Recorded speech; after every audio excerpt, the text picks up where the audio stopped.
Hey guys, tonight we're doing something a little different. We're going back, way back, to spend Christmas Day inside a real medieval castle. And yes, you probably won't survive this if you were actually dropped into the 1300s with no prep. Between the drafty walls, the questionable meat, and the fact that most people never bathed, well, it's safe to say you'd last about as long as a snowflake on a forge. But don't worry, we're just here to observe. Float along, take it all in, and try not to step on any errant turnips. So, before you get comfortable, take a moment to like the video and subscribe, but only if you genuinely enjoy what I do here. No pressure. Also tell me what city you're watching from, and what time it is where you are. I love knowing where in the world we're all falling asleep together. Now, dim the lights, maybe turn on a fan for that soft background hum, and let's ease into tonight's journey together. You wake before the sun, not because of any alarm, but because your room, the high, narrow chamber tucked inside a round tower wall, is freezing. Stone walls seem to breathe with the cold, the kind that creeps into your bones and makes you question the invention of winter itself. You're under at least 3 wool blankets, maybe more, and still your nose has gone numb. There's a soft knock at your heavy oak door. It groans as it opens. A servant, wrapped in a thick linen shawl, slips inside and stokes the embers of your fire back to life. She doesn't speak. No one really does this early, not unless they have to. The castle breathes in quiet, just the wind sighing through narrow arrow slits and the distant murmur of hooves on packed snow in the bailey far below. You shuffle to the window. The glass is thick, bubbled and imperfect, and the world outside is still painted in twilight. Snow covers the ramparts and tiles in fluffy layers. Somewhere down there, the stables are steaming, and men are already moving through the courtyard with buckets of grain and frozen ropes. Christmas Day has begun, not with joy and bells, but with chores, as always. Even in a castle, someone has to feed the animals before there's any feasting. Behind you, the fire crackles louder, and the chill begins to lift. You slip into a heavy robe lined with fur, rabbit, maybe fox, definitely not vegan, and walk toward the basin set out for washing. The water is barely above freezing, and your gasp echoes slightly in the small chamber. A fine mist clouds around you as your skin adjusts. Clean is relative here. You splash, not scrub. Outside your door, the spiral staircase is dim, lit only by torches mounted in iron sconces. You make your way down slowly. The stones are uneven, worn from generations of footfalls. Somewhere above, a servant is huffing as she carries a stack of firewood up to the solar. Somewhere below, the clatter of pans and the sharp shout of the head cook breaks the silence of the morning. Down in the great hall, there's already a dull glow from the hearth. The logs are huge, the kind that take 2 men to roll into place. The fire isn't just for ambience, it's survival. The castle has no insulation, no central heat, just thick walls and thicker cloaks. You cross the hall slowly, noting that the garlands of holly and ivy have been refreshed overnight. The green leaves gleam with moisture. The red berries pop like rubies in the firelight. The scent is sharp and woodsy, almost medicinal. A servant places a clay mug of warmed ale in your hand, lightly spiced with cloves and sweetened with honey. Breakfast, apparently. It warms your hands more than your mouth. Nearby, someone is arranging trenchers, thick slabs of stale bread that will serve as plates later. The dogs, large and wolfish, lurk near the kitchens, hopeful for scraps. There's a bit of trivia here that might make you raise an eyebrow. Medieval people didn't exactly do breakfast the way we do. It wasn't a guaranteed meal. Unless you were sick, elderly or noble, you likely waited until the mid-morning meal. But today is Christmas, so there are exceptions. Even the lower servants will get something special, extra bread, maybe a bit of cheese, maybe even meat if the hunt went well yesterday. Speaking of meat, a cold wind bursts in through the stage's side corridor, as a pair of squires drag in a wooden sled carrying something wrapped in burlap. They're followed by a grinning steward. Whatever it is, it smells gamey. You'll find out soon enough. You pass the chapel on your way to the solar. The doors are cracked open, and already the scent of frankincense is curling out like smoke from a secret. You glimpse the priest inside, checking candles and muttering to himself. He'll have an audience soon.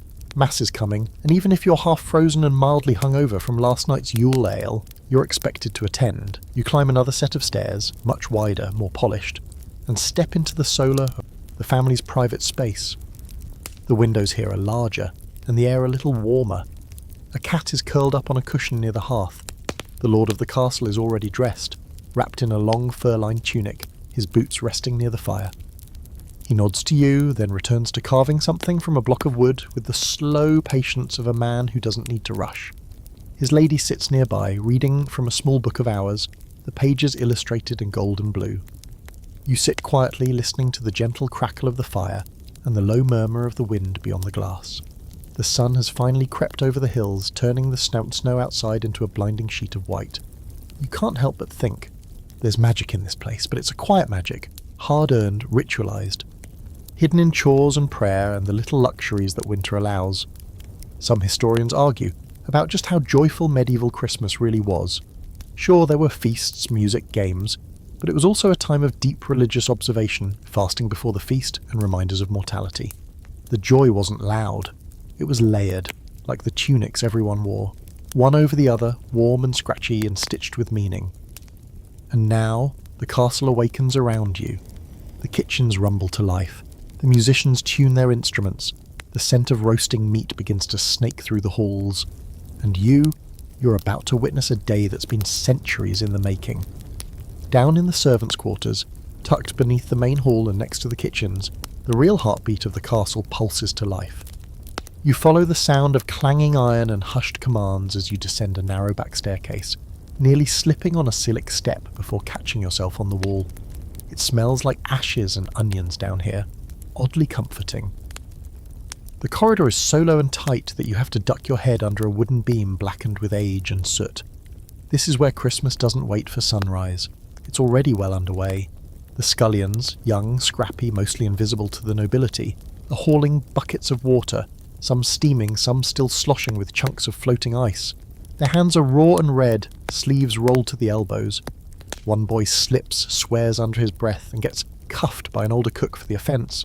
"Mind your words on the holy day," she scolds, not unkindly, before handing him a tray of herbs to strip. You step aside as a man carries a bundle of firewood on his back, the twigs crackling as he moves. Another pulls open a heavy pantry door, revealing a treasure hoard of root vegetables stacked like golden bricks. Turnips, carrots, onions, garlic, braided, and hung like garlands. It's cold inside, probably colder than outside, and the floor is hard-packed dirt, scuffed from years of pacing feet and fallen spoons. In the farthest corner of the kitchen, where the ceiling dips and the air feels thick, a group of women is working dough into flat rounds. One sings softly under her breath, a hymn maybe, or just a song she likes. She's not a professional cook, just a washerwoman pulled in for extra help. The castle relies on all hands today. There are too many mouths to feed, and only so many hours before the feast begins. There's a quiet hierarchy here. The master cook is a barrel of a man with a bald head and a booming voice, bellowing orders and sampling sauces like a king. Under him are assistants, each responsible for different stations: boiling, roasting, baking. The oven is hot enough to warp your eyebrows. You're glad you're just observing. Someone drops a tray of apples. They scatter everywhere, rolling into corners, bouncing off booted feet. Laughter erupts, and for a moment the tension breaks. Even down here, buried beneath layers of duty and dust, there's the faint glimmer of celebration. Not far off, a separate room is being prepped with linens and wine. This isn't part of the main feast. This is for the Lord's favoured guests, his personal companions, high-ranking knights, and maybe a visiting cleric or two. Their food will be served hotter, their wine stronger, their trencher bread softer and less stale. The division between upstairs and downstairs is sharp and constant, even during a holiday meant for unity. One of the older kitchen maids pauses to warm her hands near a brazier and sees you watching. She tilts her head and says, "It's always the worst and the best day of the year." Then she turns back to slicing onions with practiced speed. You slip back into the corridor, the air thick with steam, spice, and rising bread. The castle's stone walls echo everything: voices, pots, laughter, even secrets. Somewhere above you, the nobles are still in their private chambers, sipping warm ale and slipping into their finest tunics. But down here, the day's work is well into full tilt. Here's something peculiar to think about. Some scholars believe the kitchen staff had their own miniature traditions, hidden moments of cheer between the chaos, perhaps a cup of ale passed in secret, or a lucky spoon kept tucked in an apron pocket. Maybe they hummed a particular song only on Christmas, or added a pinch of nutmeg when no one was looking. History doesn't always preserve the quiet rebellions, but you can feel them in the air. In one corner, a whole goose is being prepared. It's not glamorous. It smells intense. A teenage boy is tasked with plucking the feathers, sneezing every few seconds as down floats up into his face. Someone tells him to keep the best feathers. They'll be used for writing quills, or if they're nice enough as decoration. Nothing is wasted here. Not on a day like this. A darker, more mysterious room adjoins the kitchen, a place used for storage of ale, wine, and the occasional barrel of something no one admits to. You slip inside, the air is damp, heavy with the scent of fermenting fruit and old wood. Casks line the walls. A man with a crooked smile and a key around his neck is dipping a ladle into one of the barrels. He glances over and says, "Don't tell the steward," then takes a slow, reverent sip.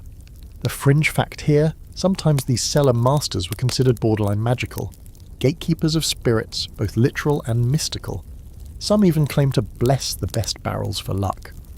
You wander past a large preparation table covered in bread loaves, some already cooling, others rising under damp cloth. Each loaf bears a crude pattern scratched into the top, crosses, stars, even a crude deer. Not decorative, these markings help divide the loaves later, and maybe, just maybe, invoke a little good fortune for whoever eats them. There's something deeply spiritual, even superstitious, in every kneaded inch of dough. You reach a small square window set into the kitchen wall peering out onto the courtyard.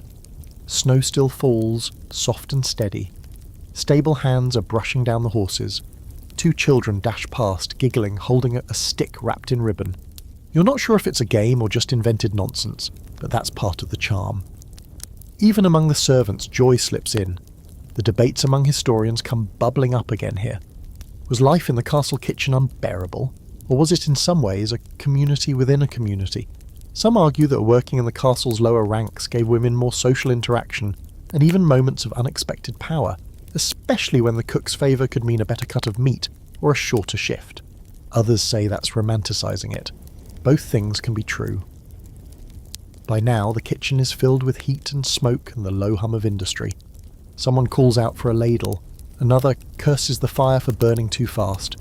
You step back toward the corridor, brushing flour from your sleeve even though you've done no work at all. The hallway feels colder now, quieter. You're only 2 hours into Christmas Day, and already it's a masterpiece of motion. The castle is wide awake, even if some of its nobles are not. And beneath it all, the heartbeat continues, down here in the shadows, in the heat, in the hands of people who will never be painted in stained glass or remembered in ballads, but without whom the feast above would never happen. Upstairs, the mood is much quieter.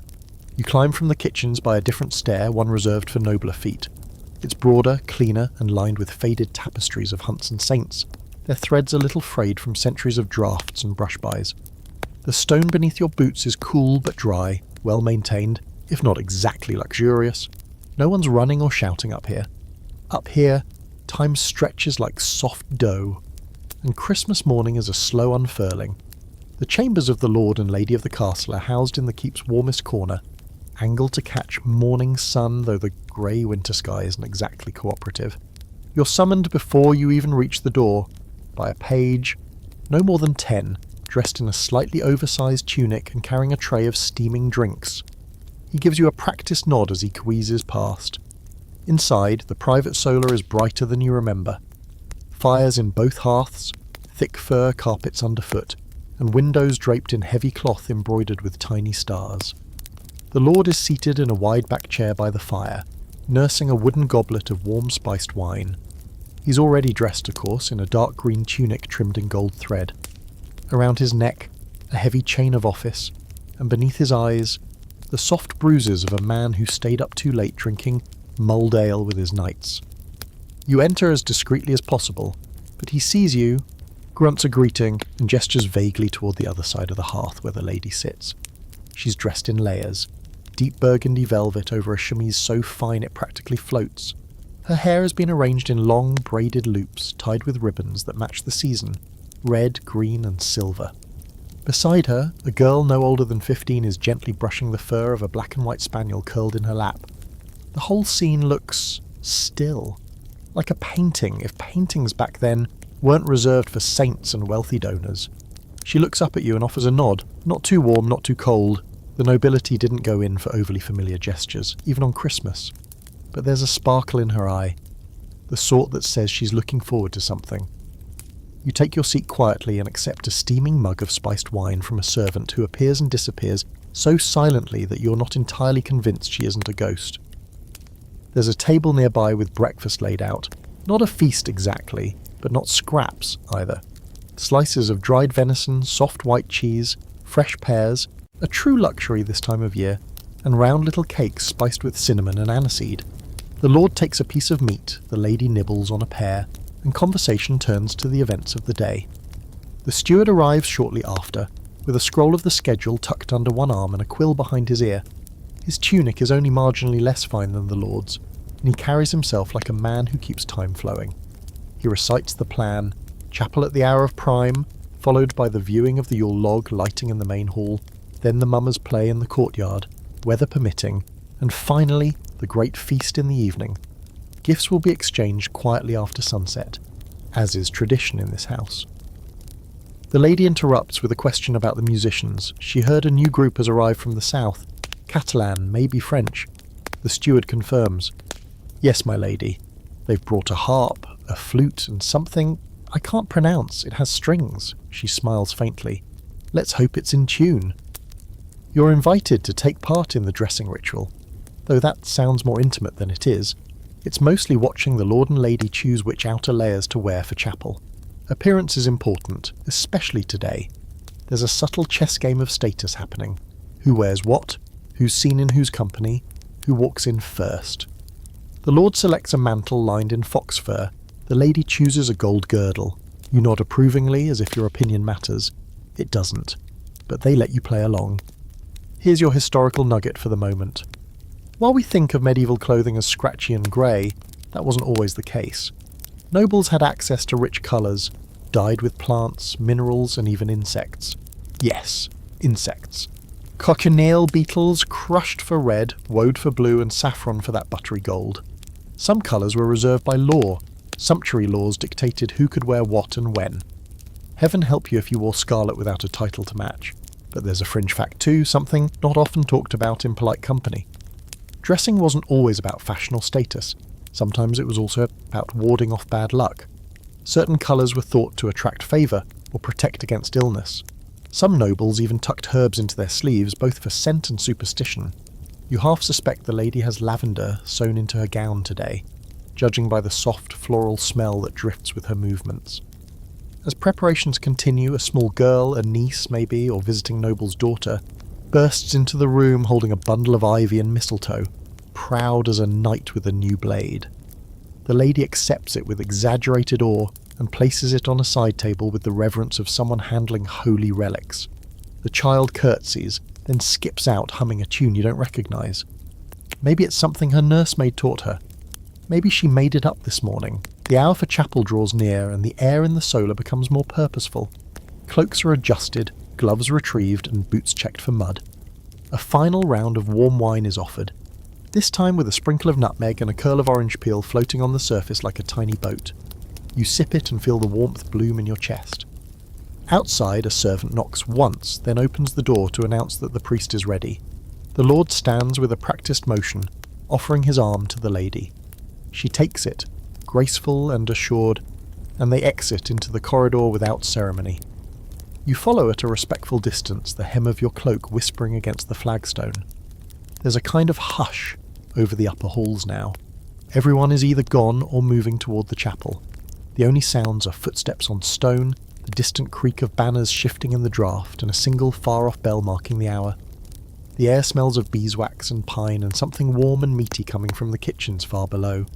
The noble family walks in solemn procession, not as a show of piety, but because Christmas is, above all, an event. The birth of Christ, yes, but also the birth of a new year, of midwinter's slow turning toward light.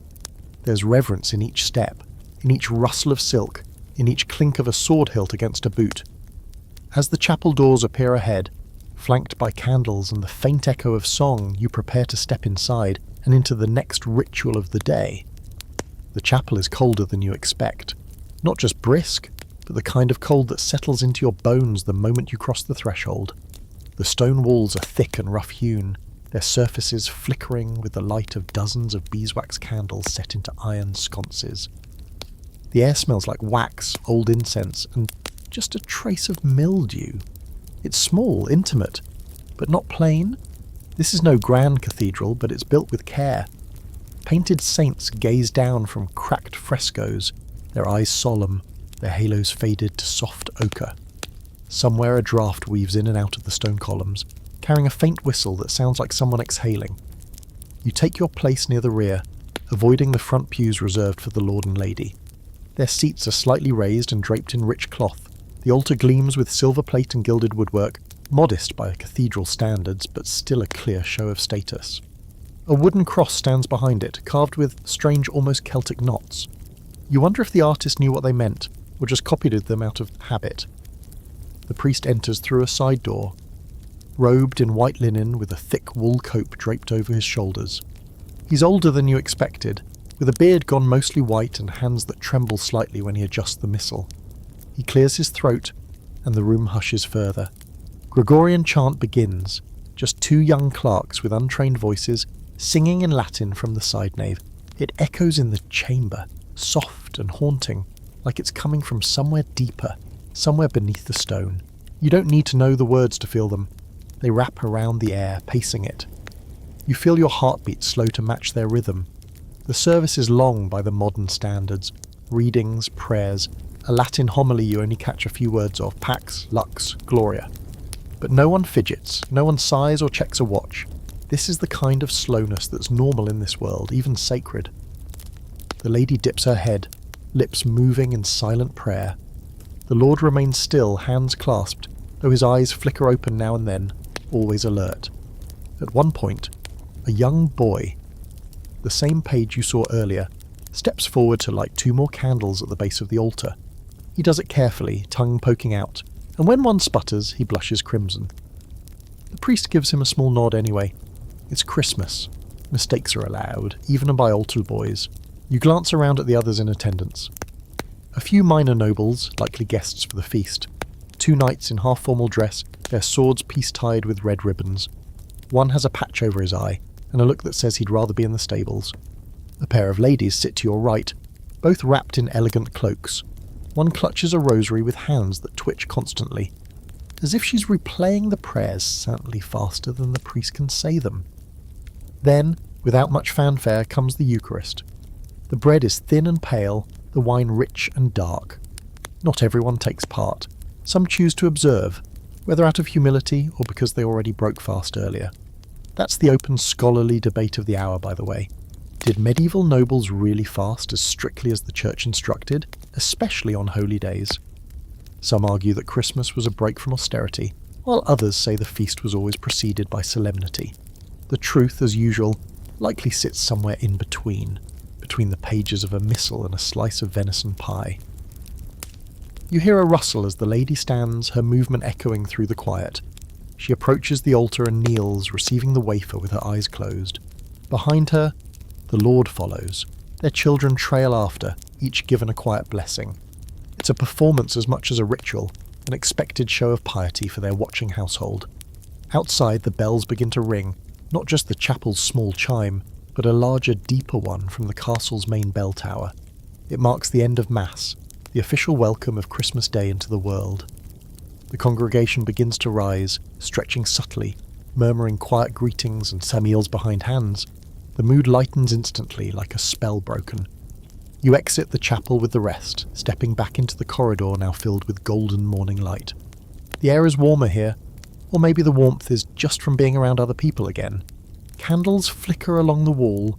Somewhere nearby, the faint notes of a harp drift through the stone like a scent. A servant appears and offers the lady a fur-lined wrap, which she accepts with practiced grace. The Lord chuckles at something a younger knight says, and then the entire group begins to move down the hallway toward the Great Hall. It's time for the Yule Log ceremony. As you walk, you pass windows now glowing with real sunlight. The snow outside glistens like crushed quartz. In the courtyard below, servants are arranging benches and setting up a raised platform. You see the mummers, a motley band of men in piecemeal costumes and crude masks, huddled in a corner, rehearsing something involving a fake sword and a stick horse. That'll come later. For now, the Yule Log, a tradition so old no one agrees on where it started. Some claim it's Norse in origin, others point to old Celtic fire rites. One story says the log should burn for 12 days straight, and another says you keep a piece to light next year's fire for good luck. Whatever its roots, the castle takes it seriously. You arrive in the Great Hall just as 4 servants appear, dragging the massive log inside. It's comically huge, more tree trunk than firewood. It scrapes the stone floor as it moves. A line of rosemary and ivy is wrapped around its girth, and someone has sprinkled flour across its surface, giving it a dusting of fake snow. The hearth is already blazing, and the log is laid across it with some ceremony. Prayers muttered, wishes whispered. The lady tosses in a pinch of salt. The Lord breaks a bit of bread over it, the crumbs vanishing in the flames. Then everyone takes a step back and watches it catch. The scent is immediate and wonderful.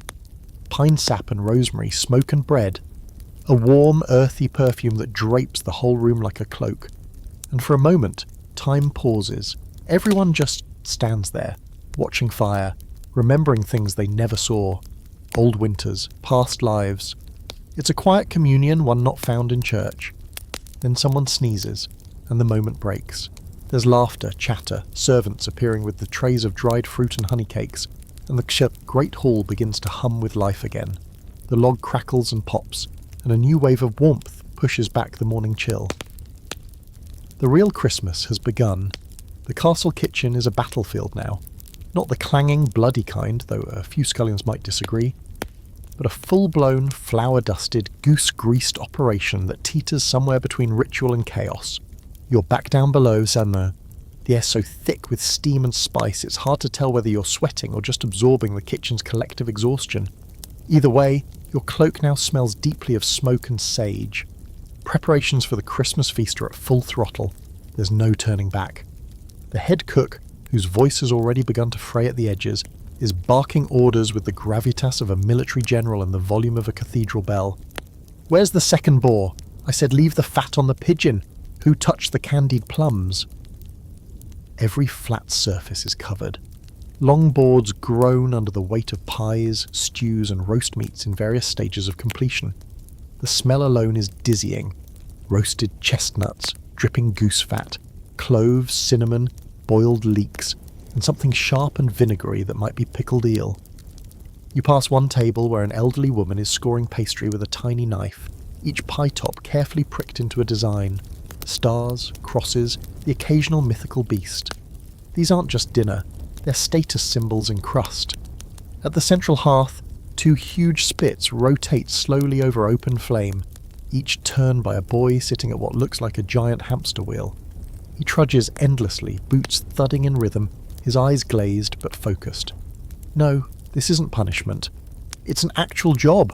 The turnspit boy. Not glamorous, not enviable, but crucial. One has to keep the meat rotating, otherwise it cooks unevenly, and if one of the noble guests bites into raw goose on Christmas, heads will metaphorically roll. And now comes the serious stuff, the centerpiece dishes, the ones that can't be messed up, the ones that people will talk about for the next 12 months, either in praise or in scandal. A whole roasted swan, feathers reapplied after cooking to restore its regal appearance, is carefully carried to the plating station. Its neck is curved elegantly, beak painted gold. You'd feel worse about it if it weren't so absurdly over the top. The cook even mutters a little blessing under his breath before it's whisked away to cool. Nearby, a small team is assembling a tower of meat pies. Not a stack, mind you, an actual tower. The base is nearly a yard wide and each tier is smaller than the last, crowned at the top by a little pastry castle. It sways dangerously as they layer it, someone whispering a prayer every time it doesn't collapse. A few of the pies are decorative only, inedible due to overcooking, but no one will admit that. They'll be placed strategically near the outer edge of the display, far from the Lord's table. In the corner, a gaggle of children, kitchen helpers, probably the younger siblings of staff, are peeling apples with alarming speed, gossiping the entire time. One leans in close to another and says, "They say the new minstrel's part elf."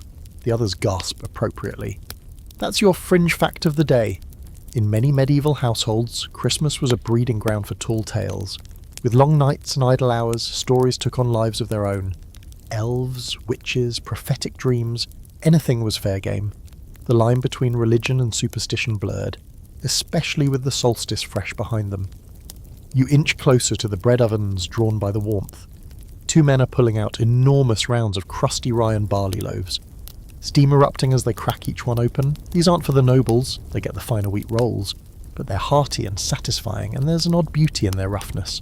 The flour here is gritty, the kind that still crunches between your teeth because it wasn't sifted well. But no one minds. It's food. It's good.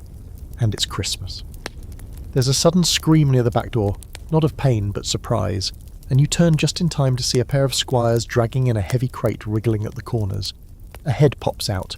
A peacock, alive, furious, and definitely not expecting to end its life as a flamboyant garnish. It flaps once, then calms, perhaps out of sheer confusion. A cook raises an eyebrow and sighs. "Tell Sir John we said no live deliveries." The peacock glares as if personally offended. This particular edition won't be roasted today. It's for display. The skin and feathers will be removed, the meat cooked separately, then the bird reassembled with alarming accuracy.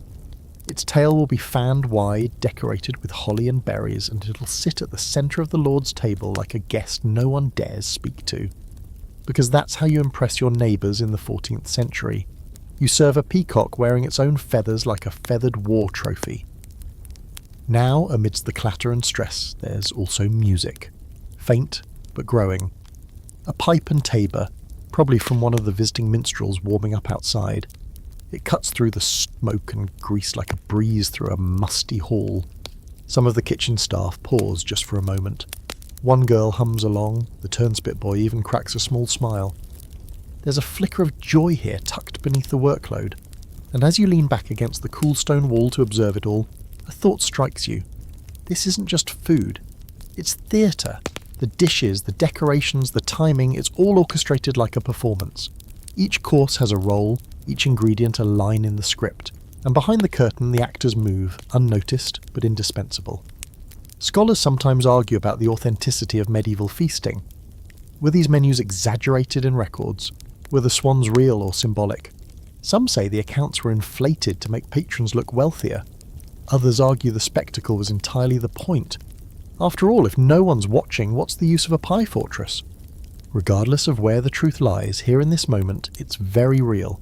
You feel it in the heat on your cheeks, in the prickle of spice in your throat, in the rhythm of boots and ladles and shouted instructions. Christmas in the castle is a machine, and the kitchens are its roaring engine. A bell rings. Not a church bell, this one's smaller, sharper. It signals the beginning of final preparations.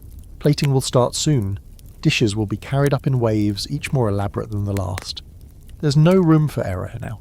A final brush of glaze over a pigeon pie, dash of powdered sugar on a custard tart. The swan gets its final feather tucked behind its ear. The tower of pies doesn't collapse, yet. You step aside as the first round of dishes is loaded onto polished trays and lifted by trembling hands. And just like that, the feast begins to ascend.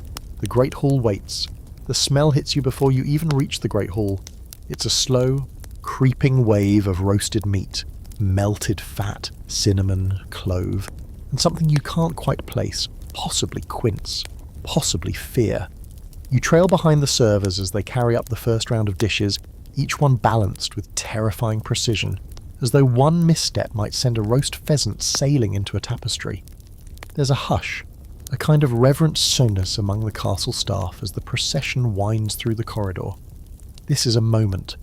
Months of preparation, days of baking, hours of shouting, and now the unveiling. You step into the Great Hall and it's like entering a painting. The transformation is nothing short of theatrical. What was cold and cavernous this morning is now warm, golden, and humming with soft music. Evergreen boughs are draped along the beams overhead, twined with ribbons and dried orange slices that catch the candlelight and glisten. The stone floor is swept clean, scattered here and there with straw to soften footfalls and soak up whatever spills might occur. The long tables are dressed in white linen, each bearing trays of bread, pitchers of dark ale, and little plates of candied nuts as a sort of edible centrepiece. At the head of the hall, the high table sits elevated on a dais, draped in red cloth and flanked by standing candles as tall as children. The lord and lady have not yet arrived, but their goblets have already been filled, and their places are marked with pewter plates and fine embroidered napkins.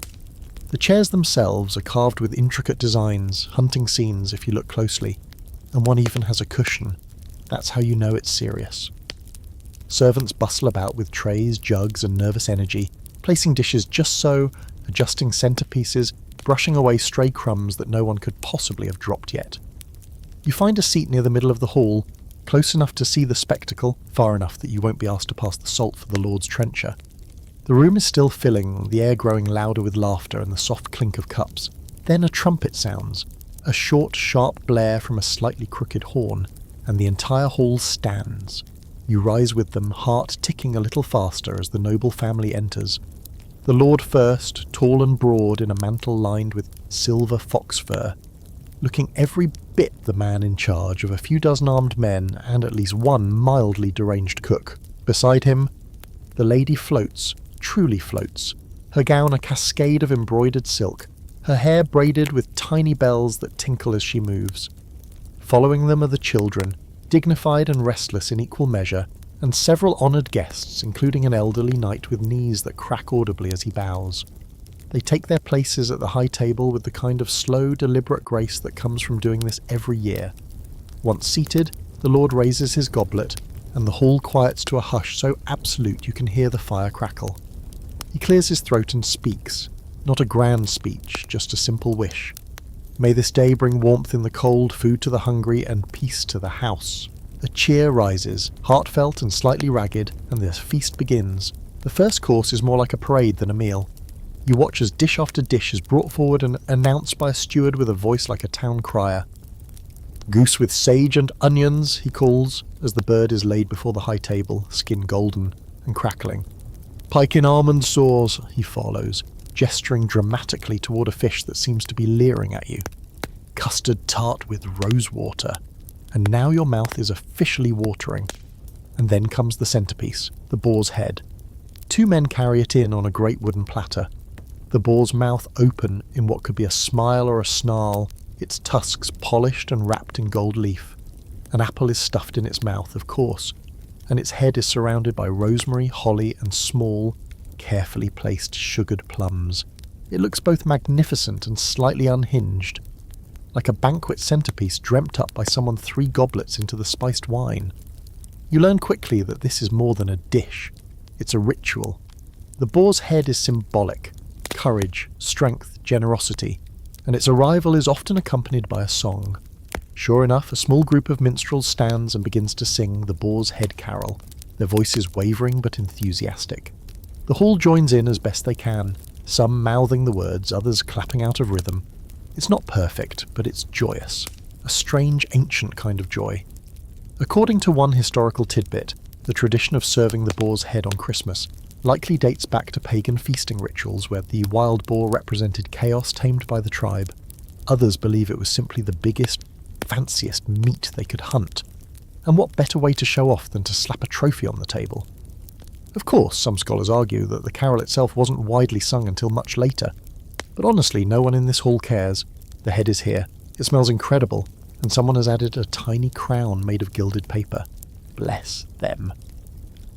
As the meal unfolds, you're treated to wave after wave of curious, sometimes wonderful dishes. Pies with whole birds baked inside them, puddings steamed in cloth, vegetables you can't name but eat anyway.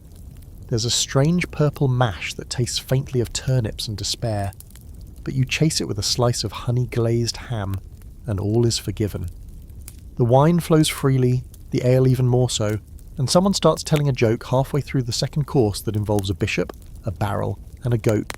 You don't catch the punchline, but the room roars with laughter, so you laugh along. This is feasting in the medieval world, abundant, chaotic, communal.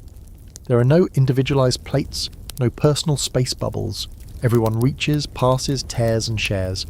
Trenchers, thick slabs of stale bread, act as plates and soak up the grease. They'll be fed to the poor or the dogs later, depending on how generous the Lord feels, or how much wine he drinks. You take a moment to look around the hall. The decorations sway gently with the draught. Candlelight flickers across the faces of knights and ladies, servants and guests.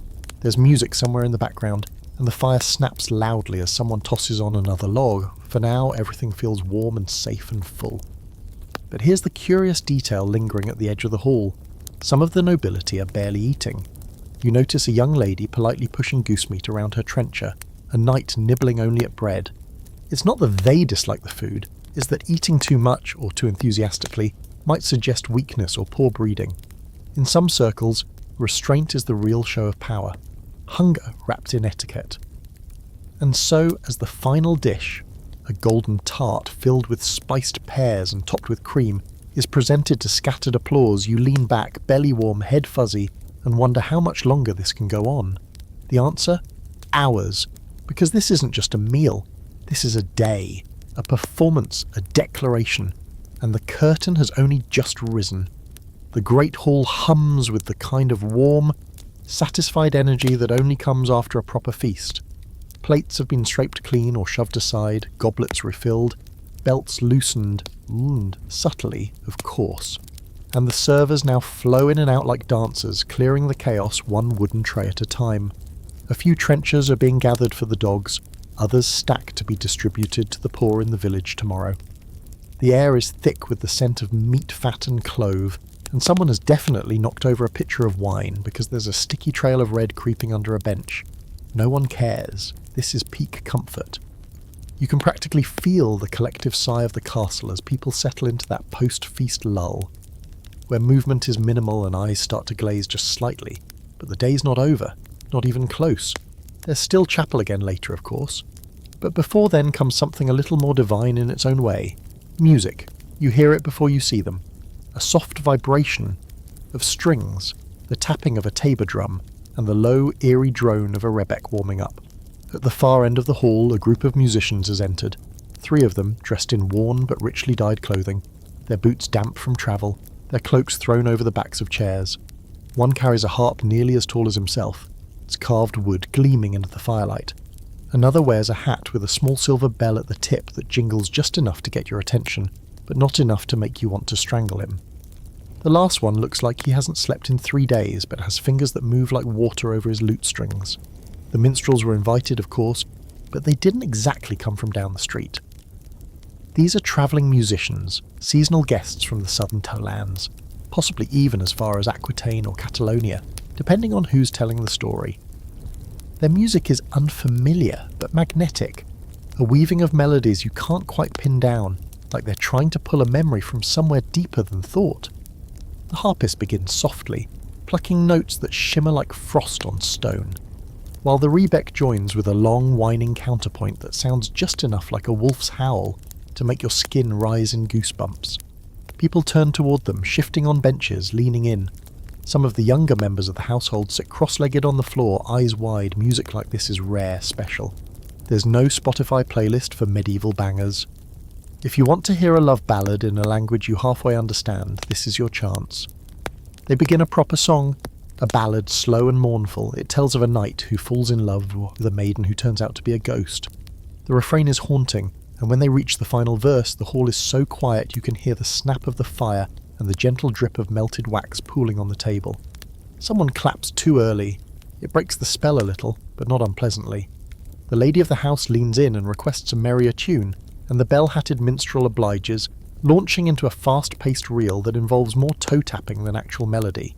Several of the younger nobles begin clapping along, and one brave soul attempts a dance that involves a lot of exaggerated knee movement and what might be an attempt at spinning. He nearly knocks into a bench and earns a round of good-natured laughter. Here's something curious. In many medieval households, especially noble ones, music wasn't just entertainment, it was a status symbol.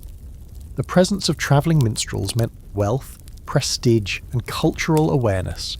These musicians knew dozens of dialects, carried gossip from far-off courts, and sometimes even acted as unofficial messengers.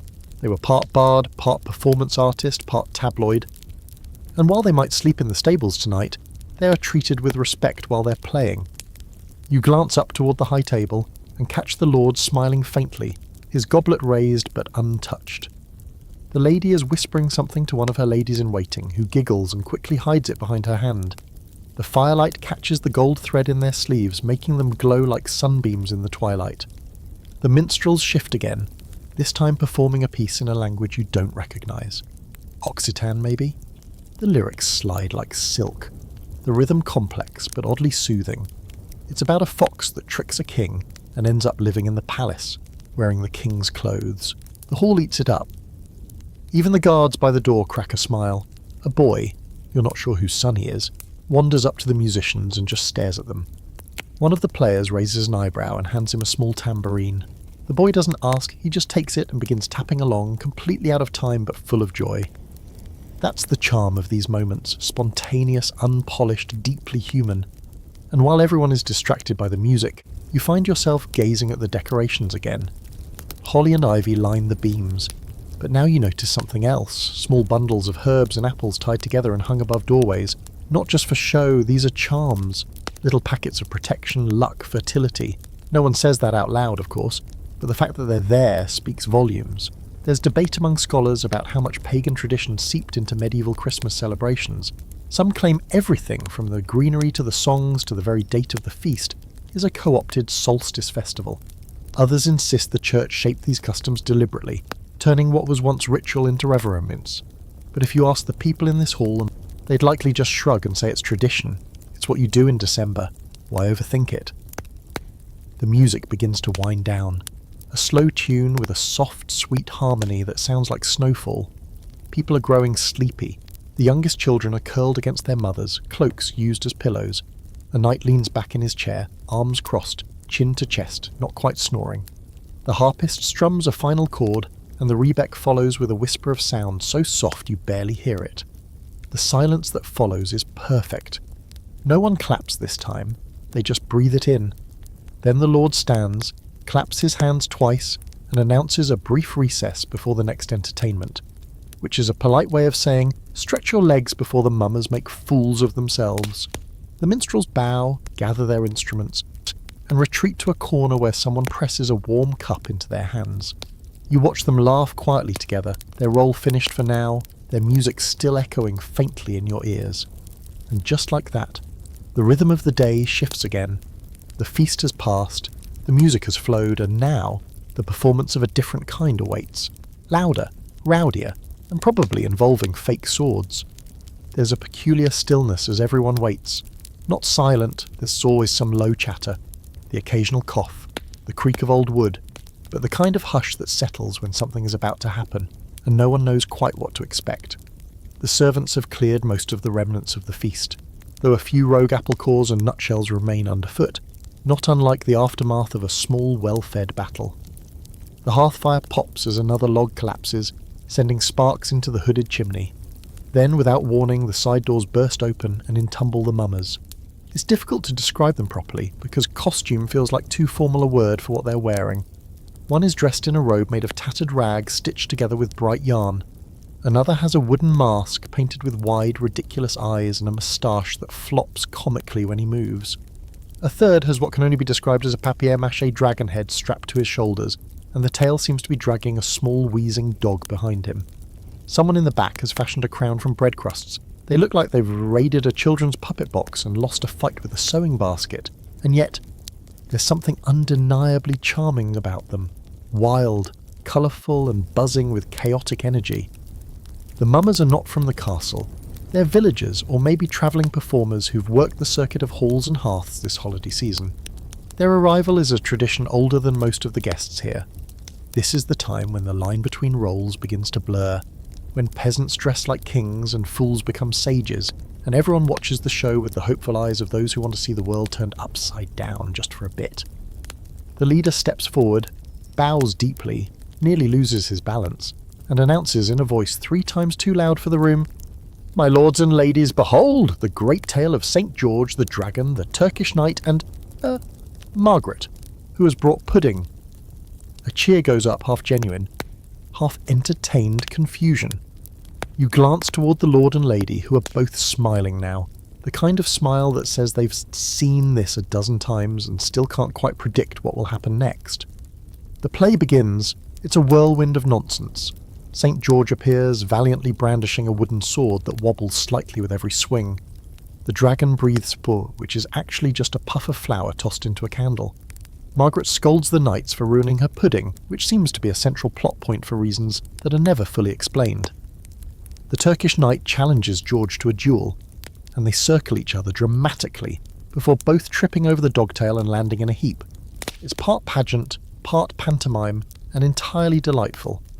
You notice how the guests respond, not just with laughter, but with genuine appreciation. The mummers are saying things the others can't. They mock the nobility, gently of course, but the jokes are sharp if you're listening. One knight is called Sir Nose-a-Lot, for reasons that become obvious the moment he blushes and covers his face. A lady is teased for her 6 suitors, which may or may not be true, and a servant in disguise offers mock wisdom about how to get out of dish duty using Holy Scripture. Everyone laughs, including those being targeted. It's a rare moment of social levelling, temporary playful, but deeply cathartic. The tradition of mummers has deep, somewhat murky roots. Some historians trace it back to pre-Christian solstice rites, rituals of disguise, inversion, and seasonal storytelling. Others see it as a medieval innovation, a mix of morality play, folk-tale, and social satire. The truth probably lies somewhere in the overlap, as with most things from this period. Either way, the performance serves a purpose beyond entertainment.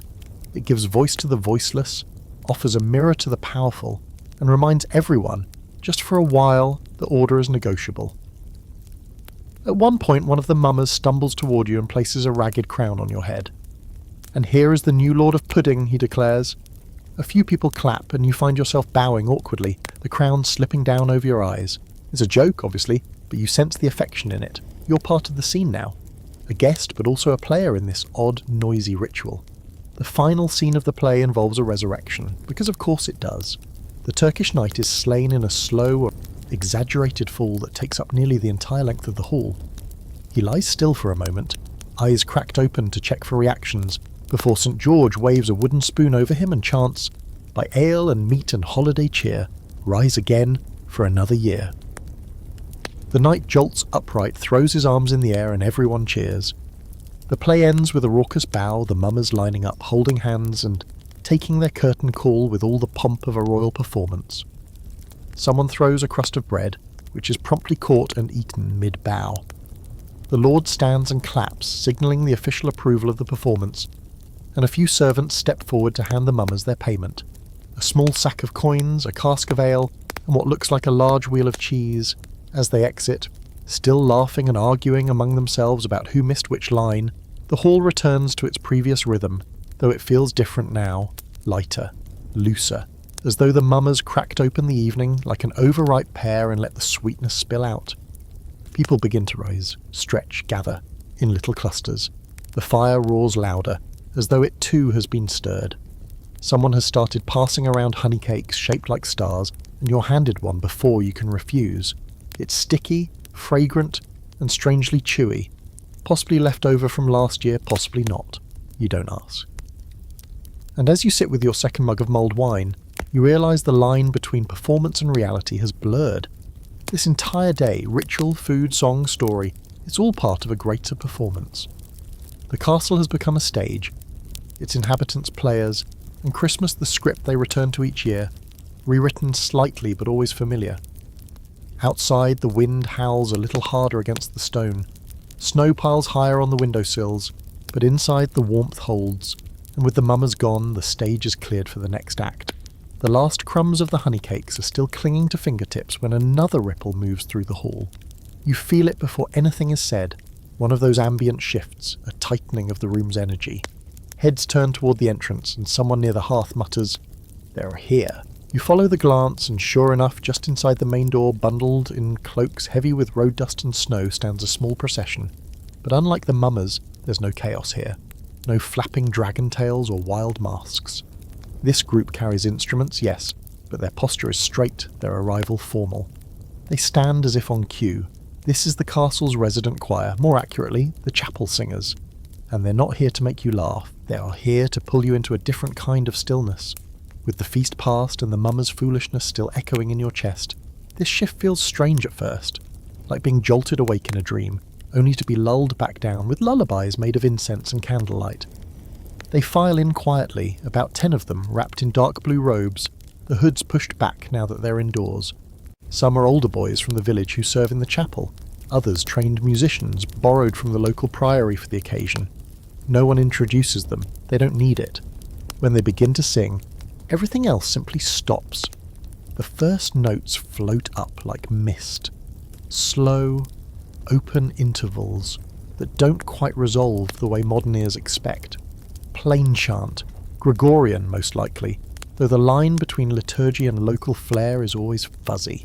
They sing in Latin, voices layered in a way that doesn't seek harmony, but something else, something ancient and hovering just beneath the skin. The words themselves are alien to you, but the feeling, that you understand, reverence, memory, mystery. The acoustics in the Great Hall surprise you.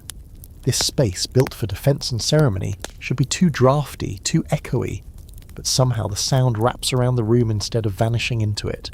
You hear the breath between verses, the crisp consonants bouncing off stone, the way one voice rises just above the others, like a candle held aloft in a room full of flickering flames. You're not alone in feeling it. The hall has stilled again. Even the lord and lady sit straighter, their expressions softened, eyes not on the singers, but somewhere further, somewhere inward. A boy in the far corner yawns and then seems embarrassed by the sound. He folds his arms and pretends to be engrossed. You can't blame him.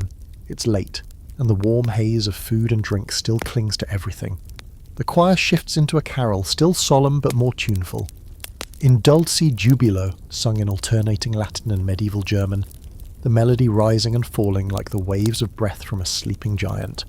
A few members of the hall try to hum along, quietly, respectfully. You feel the tune settle into your ribs like something remembered from a dream. Now comes the curious bit. As they sing, the choir processes around the hall, weaving slowly between tables, the music moving with them. It's a kind of walking meditation, one that has no hurry. The candles flicker as they pass, casting their shadows up into the rafters where garlands of ivy still hang, dry now, but fragrant. You see how the singers glance up as they move, their voices unwavering, eyes flicking toward the greenery. You think maybe they're watching for something more than just loose nails or spiderwebs. This is where things get interesting. See, for all the strict religious significance of the holiday, the presence of holly and ivy in the hall points to something older. These plants were once sacred to pagan rituals, symbols of renewal, life amid death, the evergreen promise of spring. Even now, centuries later, that symbolism clings stubbornly to the season. The church tried to Christianize it, of course, but the roots run deep, pun intended. One scholar famously referred to the whole season as a liturgical snow globe with a druid in the centre. He wasn't entirely wrong. As the singers pass near you, one boy's voice wavers slightly, just for a note before he finds the pitch again. It makes the song more human somehow, not less beautiful, more so. You realise these aren't professionals in the modern sense. They are people from nearby villages, taught by ear, trained in a way that values memory and presence more than polish. The choir finally comes to a stop at the front of the hall, where a smaller makeshift altar has been set up for the occasion. A cloth-draped table, 2 white candles, a small wooden cross. They sing one final hymn here, softer now, almost whispered. It's about light in darkness. No, not metaphorical light, real, literal light. The return of the sun, the lengthening of days. It's veiled in Christian language, but the meaning is older. A song of survival, of waiting out winter. Then, as gently as they arrived, they end. No final bow, no applause, just a breath and silence, and then movement, like frost melting off a window pane. The hall wakes slowly, a murmur here, a sigh there. The Lord nods to the lead singer, a small gesture of thanks that speaks volumes. The choir retreats, disappearing through the side door like a tide pulling back to sea. And just like that, the room exhales, but the feeling lingers. The kind of quiet that makes you want to walk barefoot in snow just to feel something real. You turn to your neighbour, a man with an ale stain down his tunic and a face like a worried badger, and he just shakes his head, smiling. "Better than last year," he mutters, then steals a candied chestnut from the nearest plate. There's a lull again, as though everyone is unsure of what comes next. You wonder yourself. The fire has died down slightly. The plates are mostly cleared, the mummers have come and gone, the choir has sung, and then someone calls out, "Bring in the log!" There's a bit of confusion until someone laughs and says, "They already did that this morning, you idiot." But the energy has returned, just enough to stir the coals of the evening. Drinks are passed again, lighter now, honey mead and watered wine. No one's aiming for drunkenness. Not yet, just a soft hum of contentment. The kind of mood where stories begin. But before that, there's one more act in the strange play of Christmas in a castle. A fire to rekindle, a log to honour. Not the ceremonial Yule Log, that one's been burning all day, but the one that waits in the hearth of the servants' hall, where the other side of the castle is just now beginning their own celebration. The great hall belongs to the noble guests, yes, but the castle has many hearts, and one of them is just beginning to beat. You slip out of the great hall quietly, leaving behind the soft chatter and fading warmth. Down the corridor, past the chapel's heavy wooden doors and through a narrower passage you haven't noticed before, the castle feels different, more human, less polished. The stones are colder here, the torchlight dimmer, and the walls carry every creak and whisper like a gossiping aunt. You descend another flight of stems, worn smooth at the centre from centuries of feet, until you reach a thick door cracked open just enough to let the sounds of merriment slip through. You push it open and step into the servants' hall, and the contrast is immediate. This place, unlike the noble chamber above, is alive in a raw, raucous kind of way. The fire in the hearth is blazing with a reckless joy, flames licking high enough to make the nearest wall black with soot. The air is thick with the smell of stew, something hearty and meaty, probably everything that didn't make the noble cut, and there's the unmistakable scent of spilled ale, damp wool, and laughter. Not polite chuckles, real laughter. The kind that rises in waves and leaves people doubled over, gasping. Here the tables are mismatched. Chairs creak under the weight of oversized men and underslept women, and no one is bothering with proper posture. Cloaks are thrown over benches, boots are off, hair has come loose from braids, and cheeks are pink with wine and firelight. A girl in a flour-dusted apron is arm-wrestling a kitchen boy twice her size, and winning. Someone's fiddling a tune in the corner with a borrowed rebec badly, but everyone cheers anyway. You hover in the doorway, unsure for a moment if you belong, but no one seems to mind your presence. In fact, one older woman, holding a mug nearly as wide as her face, waves you over with a grin. "Don't just stand there like a stuffed goose," she calls. "Either sit or start serving." You sit. This is the other side of Christmas. Not the polished rituals and ornamental boars' heads, but the the exhaustion, and the fierce relief of having made it through the day. These are the hands that cooked, cleaned, stoked, scrubbed, lifted, sliced and served. The servants, scullions, stable hands and nurses. And tonight, finally, this space belongs to them. The stew is ladled into bowls and passed down the line. Thick, salty, probably full of goose innards and onion skins, but it's hot and filling and disappears quickly. A girl slips a hunk of bread to the floor, where a dog snatches it with the precision of a trained thief. A boy offers a ladle of broth to the old porter, who's already halfway asleep with his chin on his chest. No one wakes him, he's earned it. A jug of ale makes its way down the table, followed by a smaller flask of something stronger. Plum brandy, you think, though it could just as easily be lamp oil. You take a cautious sip. It burns like a confession, but warms all the way down. Here's your fringe fact of the night. While nobles toasted with polished goblets and spice-laced wine, castle servants often brewed their own celebratory drinks, slipping herbs into mead or soaking fruit in whatever liquor they could scrounge. Recipes were passed down in whispers, half folklore, half desperation, and each household had its own version of Christmas courage. Across the table a woman tells a story, loudly. It's about the time a goose got loose in the Lord's solar and chased a visiting bishop into a chest of linens. The details get more elaborate with every telling. And then the beast flew, I swear it. Wings flapping like the devil's own fun. The room erupts with laughter. A man to your left tries to one-up her with a tale involving a chamber pot, a snowdrift, and the Lord's favourite boots. The woman rolls her eyes. "Old stories," she says. "Mine's fresher than that stew." This is where the oral tradition lives. Not in scrolls or chapels, but in kitchens and cellars and back halls. Every castle had its own myths, its own ghosts and legends, passed down in fragments between chores. Tonight the stories flow like the ale, fast, unfiltered, and soaked in truth and exaggeration in equal measure. And then, without warning, the singing starts. It's rough, unpolished, and entirely unplanned. Someone belts out the first line of a carol, and half the room joins in, off-key and out of sync, but joyfully. Nowell, Noel! It echoes through the stone room like a drunken choir of angels. You find yourself humming along because why not? The melody is infectious, and the room has grown warmer, louder, more alive with every note. Not all the songs are sacred. One is about a maid and a miller that ends with someone losing their breeches. Another involves a sheep, a chimney, and a miraculous birth that no priest would endorse. These aren't chapel tunes. These are the songs of people who live at the edge of tradition, who serve the rituals by day and reclaim their world by night. A servant claps her hands and stands, announcing that the Lord of Misrule will soon be crowned. There's a ripple of mock anticipation, people slapping the table and hooting. A crude crown is produced, a circle of dried apple slices and twine, and placed, to much applause, on the head of a kitchen boy who looks both terrified and thrilled.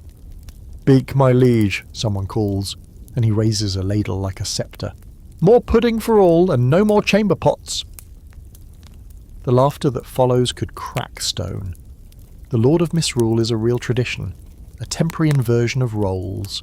It shows up in courtly celebrations, yes, but here in the servants' hall it's something different. It's freedom. It's power given, if only for an hour, to someone who's usually invisible.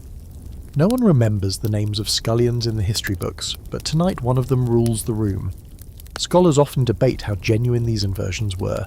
Were they true moments of release or just structured play, carefully watched and allowed to exist only because they reinforced the existing order? The truth likely dances somewhere in the middle. But tonight, in this hall, it feels real. No one is watching, no one is pretending.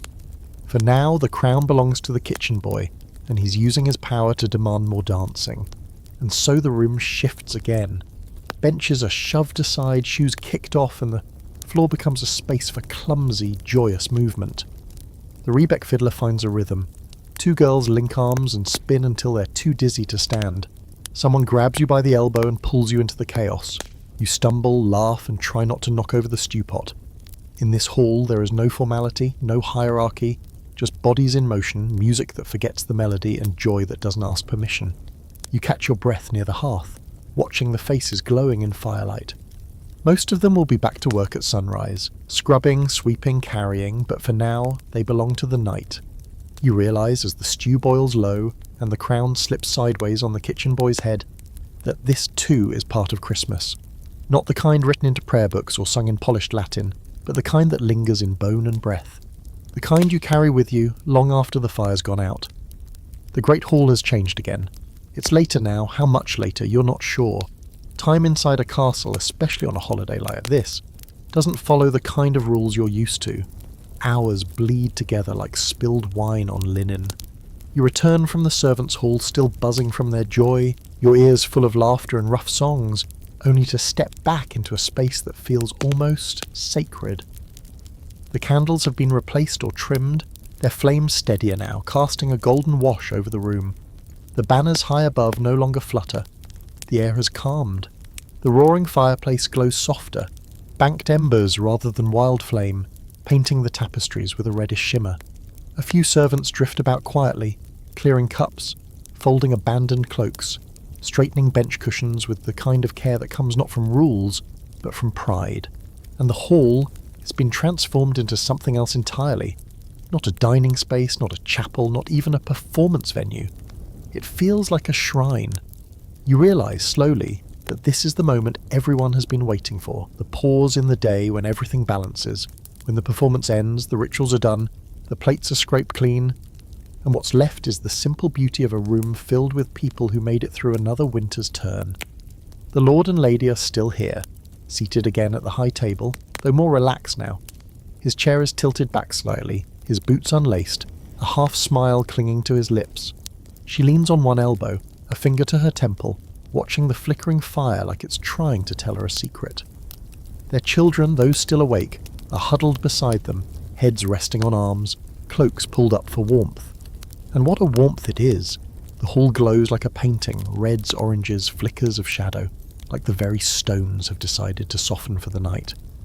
You find a spot on a bench and sit, not because anyone invited you, but because this is the kind of moment that invites everyone. You're full but somehow hungry for more. Not food, but something less tangible, comfort, stillness. the feeling of being held by a place. The walls themselves seem to shimmer now, not literally, but in that strange way that old stone does when firelight touches it just right. You notice details you missed before. Carved initials tucked into the corner of a pillar, a bit of ivy curling in from a narrow window, the faint scratch of something resembling a stag, or maybe just a very confused dog etched into the hearthstone. Traces of those who lived and passed and celebrated here long before you. The hall is dressed for Christmas still, of course. Evergreen garlands hang heavy with ribbon, fruit, and candles in little holders that drip wax like silent icicles. At the centre of the far wall stands a massive display, not a tree but a kind of wooden framework decorated with greenery, apples, dried roses, and shapes carved from bread dough, stars, moons, suns, all dusted in flour. Is the medieval answer to a Christmas tree before the pine became the season's mascot. And honestly, it's perfect. It smells like forest and kitchen, smoke and sweetness. A few musicians linger near the hearth. They are not performing now, just tuning absent-mindedly, plucking soft notes from strings that fade into the rafters. The music isn't really for listening anymore. It's just there, like breath, like the crackle of logs, like the night itself humming under its breath. You sip from a goblet left on the table, lukewarm mulled wine, mostly cinnamon now, and feel your limbs settle into that deep, bone-deep fatigue that isn't unpleasant. It's the kind of tired that says, "You've done enough today." And so has everyone else. The mood is communal but quiet. No one's performing anymore, not even the nobles. This is the in-between, where people start to forget who they are in the daylight. The knight with the elaborate cloak is now just a man wiping his nose on the hem. The steward is sleeping sitting up, mouth open slightly. A maid near the wall has curled up on a pile of cloaks and is snoring softly. And yet, for all the quiet, the hall feels full, not crowded, but complete. Everything that needed to happen has happened. Everything else can wait. A servant places another log on the fire, not the Yule Log. That one's still burning quietly, a symbol more than a source of heat now. But this fresh log hisses as it touches the coals, sending a burst of smoke and sparks upward, drawing everyone's attention for just a second. The fire flares, brightens, then settles again. No one speaks. It's enough just to witness it. Here's your quirky historical fact of the night. In some regions, it was believed that the ashes of the Yule log could protect a house from lightning. Others thought the unburned tip should be saved and used to light next year's log, carrying good fortune forward. Some swore that if the fire died before morning, the whole household would suffer misfortune, or worse, a marriage in the family, because obviously that's the worst thing imaginable. But here in this hall, the Yule log burns steady. You think maybe it always has. A child near the hearth begins to hum, just a soft, tuneless murmur, probably out of boredom or sleepiness, but no one tells him to stop. The sound weaves in and out of the space like a memory. The Lord chuckles quietly at something the lady whispers. A dog lets out a soft bark in its sleep. The musicians stop playing entirely and just rest their hands on their instruments, listening. This moment, this quiet golden in-between space, is what Christmas in the castle is really about. Not the feast, not the games, not even the rituals. It's about this pause. The fullness that comes after joy. The way the light settles. The feeling of being, just for one night, completely in place. And maybe that's what the Great Hall is at its best. Not just a room, but a hearth writ large. Place where the walls hold the cold out, the fire holds the dark back, and the people inside hold each other without needing to try. Outside the snow still falls, gently unseen, but inside the heart of the castle glows. Despite the calm, a quiet flurry is stirring again, not outside in the snowdrifts, or among the servants clearing plates, but in the kitchens, where the next wave of preparations is already unfolding. You wouldn't expect it, not after that monstrous midday feast that left trenchers groaning under the weight of roasted beasts and buttery pies. But this is Christmas in a medieval castle, and that means meals come in courses, in acts. The earlier banquet was just the opening. What's coming now is dessert, and not just fruit and cheese, though those make an appearance. No, this is where the kitchen aims to dazzle, to remind everyone in the Great Hall that taste can be theatre. By the time you find yourself back in the corridor just beyond the main kitchens, the air has changed. It's sweeter now, warmer. with less of the acrid roast fat and more of the comforting smells you'd expect from a baker's dream. Honey, almonds, rosewater, cardamom, and the unmistakable scent of something being caramelized to within an inch of its life. It smells like someone tried to bottle joy and accidentally let it boil over. Inside, the kitchen is a different kind of battlefield than earlier. It's quieter, more focused. Gone are the squires hauling boars and scullions shouting for turnips. What remains is precision. Bowls of sticky, glistening dough are being piped into tiny moulds. Tarts the size of thimbles are stacked in careful pyramids. Brightly dyed sugar paste is being shaped into animals, birds, and somewhat worryingly tiny people, their faces slightly lopsided but no less charming. You watch as one cook paints gold leaf onto a pastry swan with the steady hand of a monk illuminating a manuscript. Another flicks powdered sugar over a long slab of gingerbread shaped like the castle itself. There's a little flag stuck into the topmost tower, and someone has carved minuscule windows into the walls with a knife barely thicker than a quill. It's entirely too much work for something that will be eaten, or more likely picked at and forgotten, but that's the point. This isn't about efficiency, it's about spectacle. There's something magical about a medieval dessert table. You don't just eat the treats, you marvel at them. You try to guess what they're made of. Is that pastry or clay? Sugar or plaster? Is that tiny hedgehog supposed to be humorous or threatening? Medieval humour is hard to pin down. One of the most impressive dishes is being carried out right now by two wide-eyed kitchen boys. A great round peacock pie, its crust sculpted into feathered patterns, its tail reassembled using actual plumes from the unfortunate bird dyed in shades of blue and green. It glimmers like something half alive, and there's even a small wax candle set in its beak, sputtering bravely as they pass through a corridor draught. When it enters the Great Hall a few minutes later, the guests murmur in delight, or possibly confusion. A noblewoman raises one eyebrow and applauds as if unsure whether she's supposed to be impressed or alarmed. Not far behind is a subtlety, a dessert designed to resemble something it isn't. This one's shaped like a miniature ship, sails and all, carved from almond paste and nougat, with sugar thread rigging and what appears to be a candied prune as the captain. Subtleties are one of the hallmarks of upper-class medieval dining. Edible sculptures meant to entertain, impress, and occasionally puzzle the audience. Some depict castles, mythological creatures, or scenes from scripture. One infamous version from another court you've heard included a marzipan representation of the nativity scene, complete with sugar ox and candied hay. Tonight's subtlety, however, has no religious overtones. It's just a boat, because nothing says Christ's birth like a dessert that looks ready to cross the channel. There's a historical debate here that might pique your interest. Just how common were these extravagant sugar sculptures? Some scholars suggest that only the wealthiest households indulged in subtleties regularly. And even then, they weren't always eaten. Others argue that the tradition was more widespread than we assume, especially on high feast days.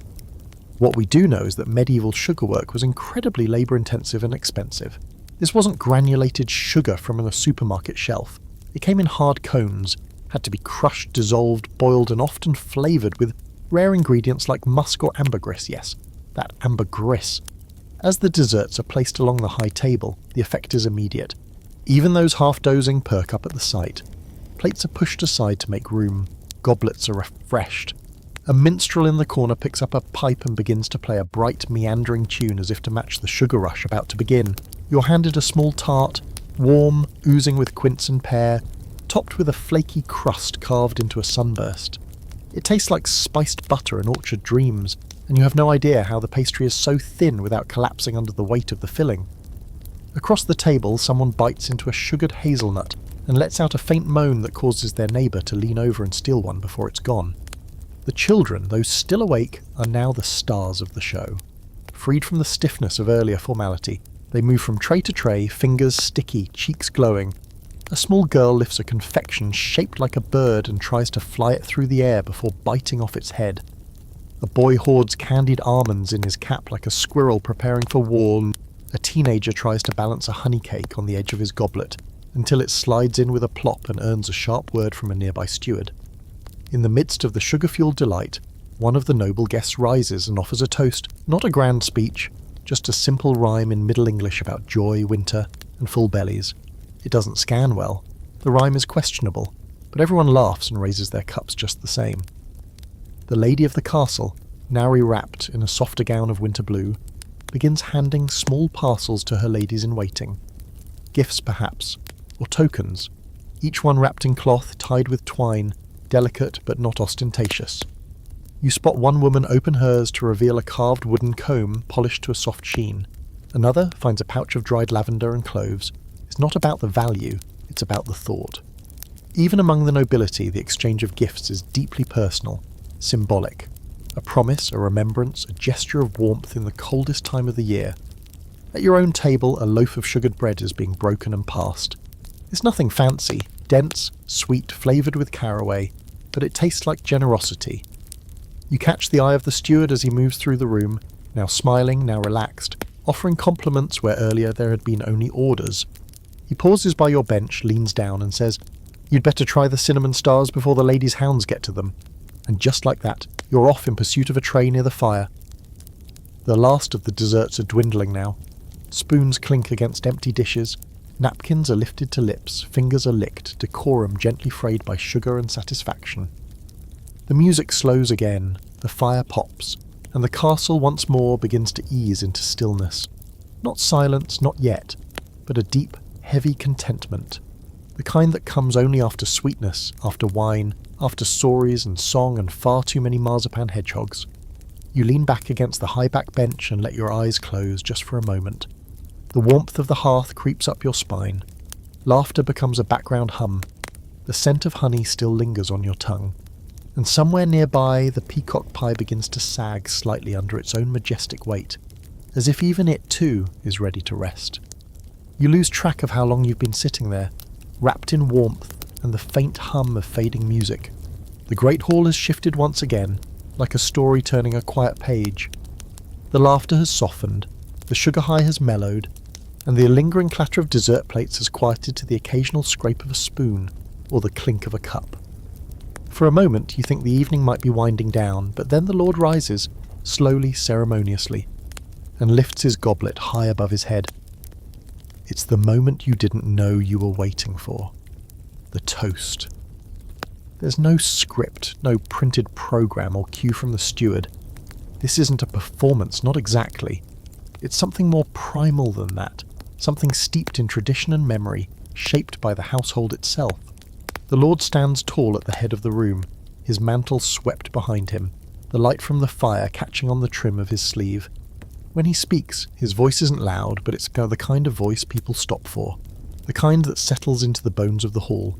He begins simply, "To the light." A pause, which we chase from the longest night. The room murmurs with quiet approval. The Lord isn't known for long speeches, and that suits everyone just fine. He gestures toward the hearth, where the Yule Log still smoulders in slow glowing embers. It burns because we willed it, and it lasts because we keep it fed. A poetic flourish. You can almost hear the steward in the background thinking, that one's getting copied into next year's record book. He raises his goblet higher. To the year ahead, may it be kind where this one was cruel, full where it was lean, and generous even when we are not. Now that gets a louder cheer, not just from the noble guests, but from the household staff clustered near the back of the hall, their faces shining with firelight and faint amusement. Someone claps twice, unsure if it's time for applause. It is. But the Lord hasn't finished. He turns towards the deity, and in a gesture rare enough to hush the room, offers her his goblet. She accepts it, takes a slow sip, then sets it back down on the table in front of him. Subtle, but in a world where gestures are language, it says everything. Partnership, trust, a reminder that the castle is not ruled by one voice alone. Then turning back to the room, let this night begin the 12 days, and may each bring something worth waking for. That's your cue. The great hall erupts, not wildly, not like during the mummers' play or the dessert parade, but with warmth.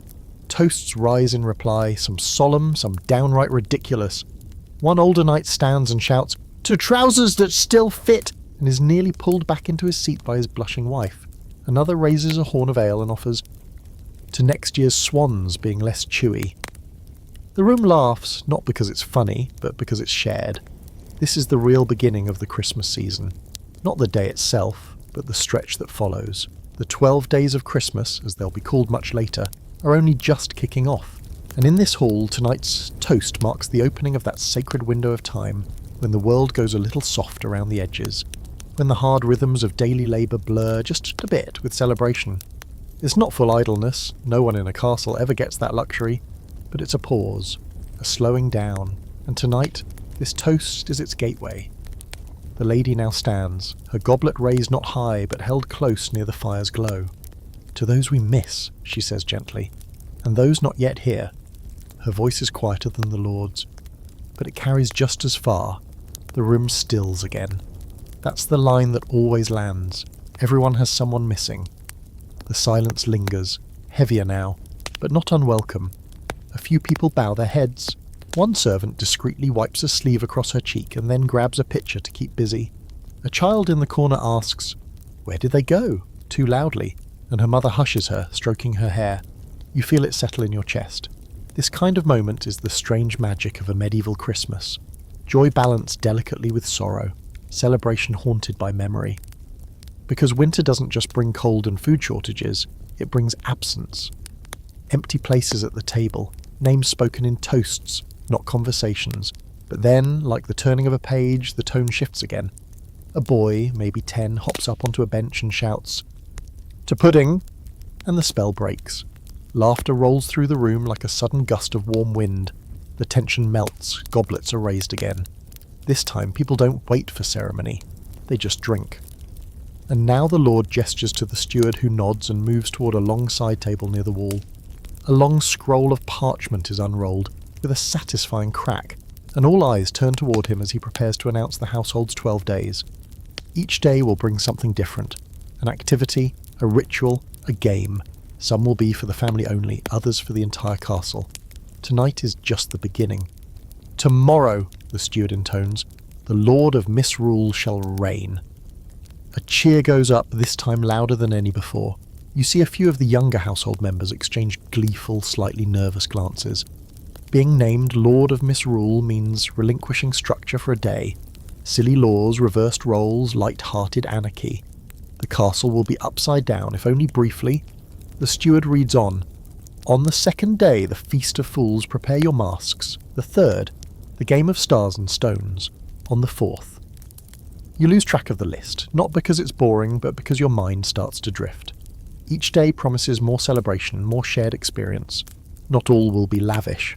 Some are simple, dances, songs, riddles, but in a world where time is usually marked by ploughing fields or collecting taxes, this is a rare stretch of measured joy. A nearby knight leans toward you and mutters, "By the 8th day, someone always ends up married or regrettably bald." You raise your cup to that. As the steward finishes reading, the lady rises again and holds up a ribbon-wrapped pouch. "But tonight," she says, "we offer a gift to begin the days with sweetness." She gestures, and servants begin circulating, carrying baskets filled with small packages. You're handed one wrapped in green cloth tied with twine. Inside, a tiny carved charm in the shape of a star, and a small bundle of dried herbs, lavender, rosemary, and something sharp and unfamiliar. It smells like memory, like clean sheets near a fire, like a promise. "This is for your pillow," a passing servant murmurs, "to keep dreams gentle." You nod, unsure whether to say thank you or bow. You do both. It feels right. Another toast rises, then another, and now the hall is lit with 1,000 tiny lights, not from candles, but from the glow of shared wishes. Everyone has a cup, everyone has a gift, everyone, for just this moment, is included. And as the night deepens, the fire burning low but steady, you realise that the greatest gift here isn't the food or the music or even the carved star nestled in your palm. It's belonging. For tonight, in this drafty, smoky, candlelit world, you're not an outsider watching from the doorway. You're part of the celebration. A hush falls once more over the great hall, but this one's different. Quieter, yes, but charged with something like anticipation, the kind that hums just under the surface of a gathering, the space between conversation and performance. The guests aren't eating now, or toasting, or laughing at jokes too long in the telling. They're watching, waiting. Because now comes one of the strangest and most beloved rituals of the medieval Christmas season, the rise of the Lord of Misrule. You've heard whispers about him throughout the day, the mischievous spirit of the season, the clown prince of Christmas, a walking contradiction, and now, After the toasts and the sweets and the star charm tucked in your sleeve, it's time to meet him. The steward reappears near the hearth, holding a long wooden staff topped with a carved turnip that has been, quite convincingly, painted to resemble a human face. That's your first clue that the next few hours aren't going to be entirely dignified.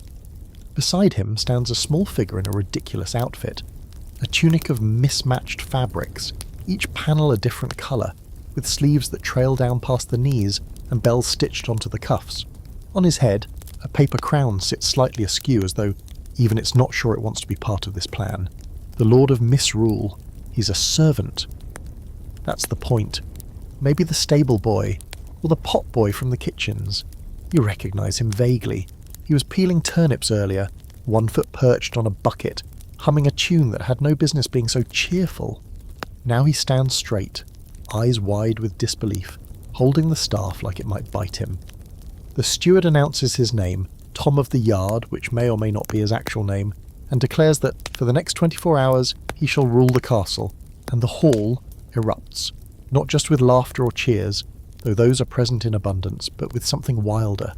Something like freedom. People pound the tables. Someone throws a dried fig into the air. A knight leaps to his feet and bows with an exaggerated flourish.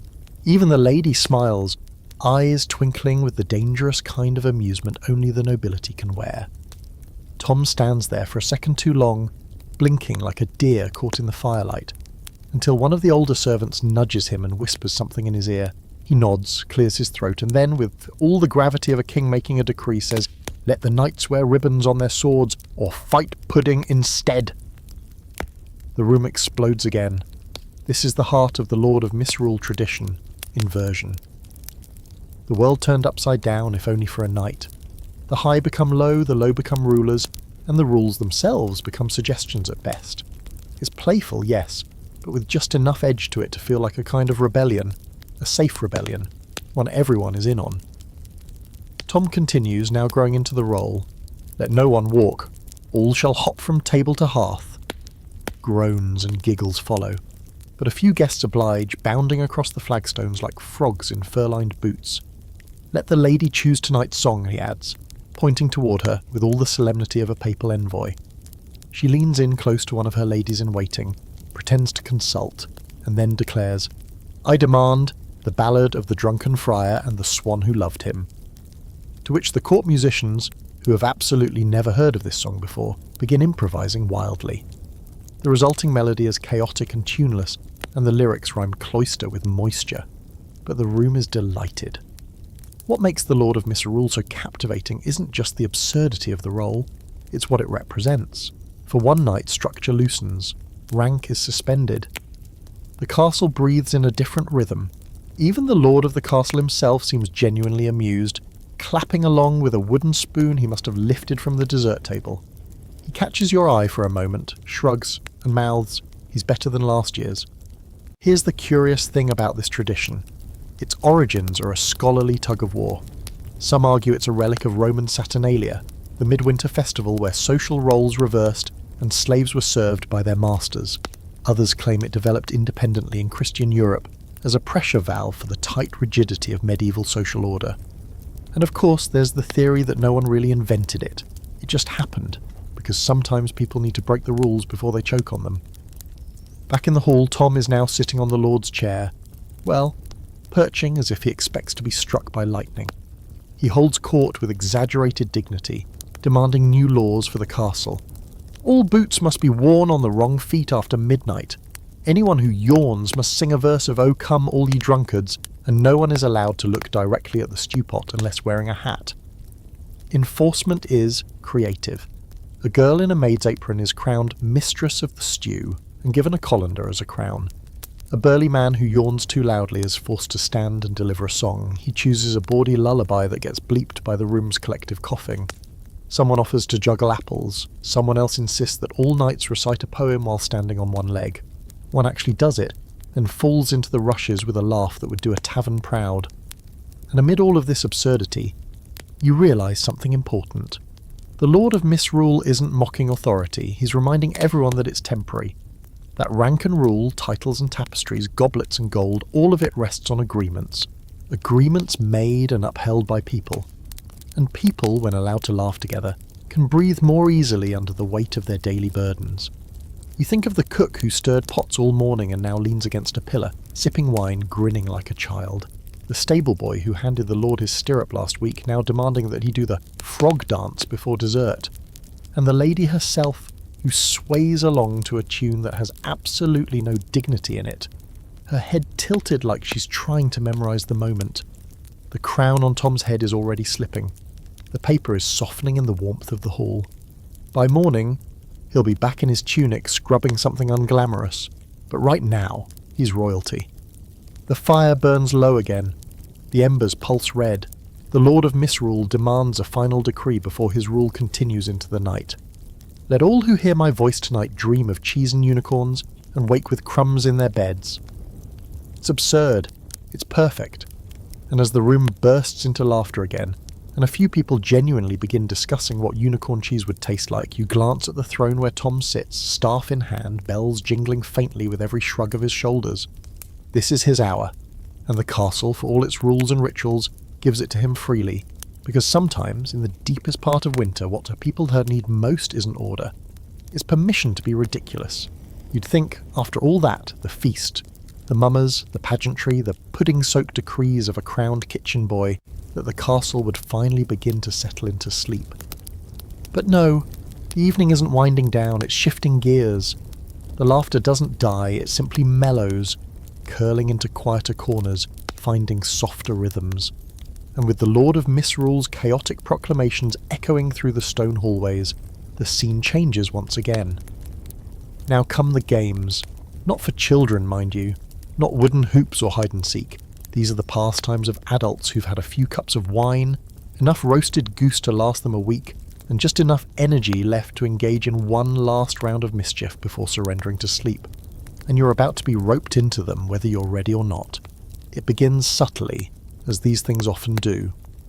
A small group gathers near the hearth. Someone produces a small pouch filled with polished wooden dice, and the clack of them rolling across the table acts as a siren call.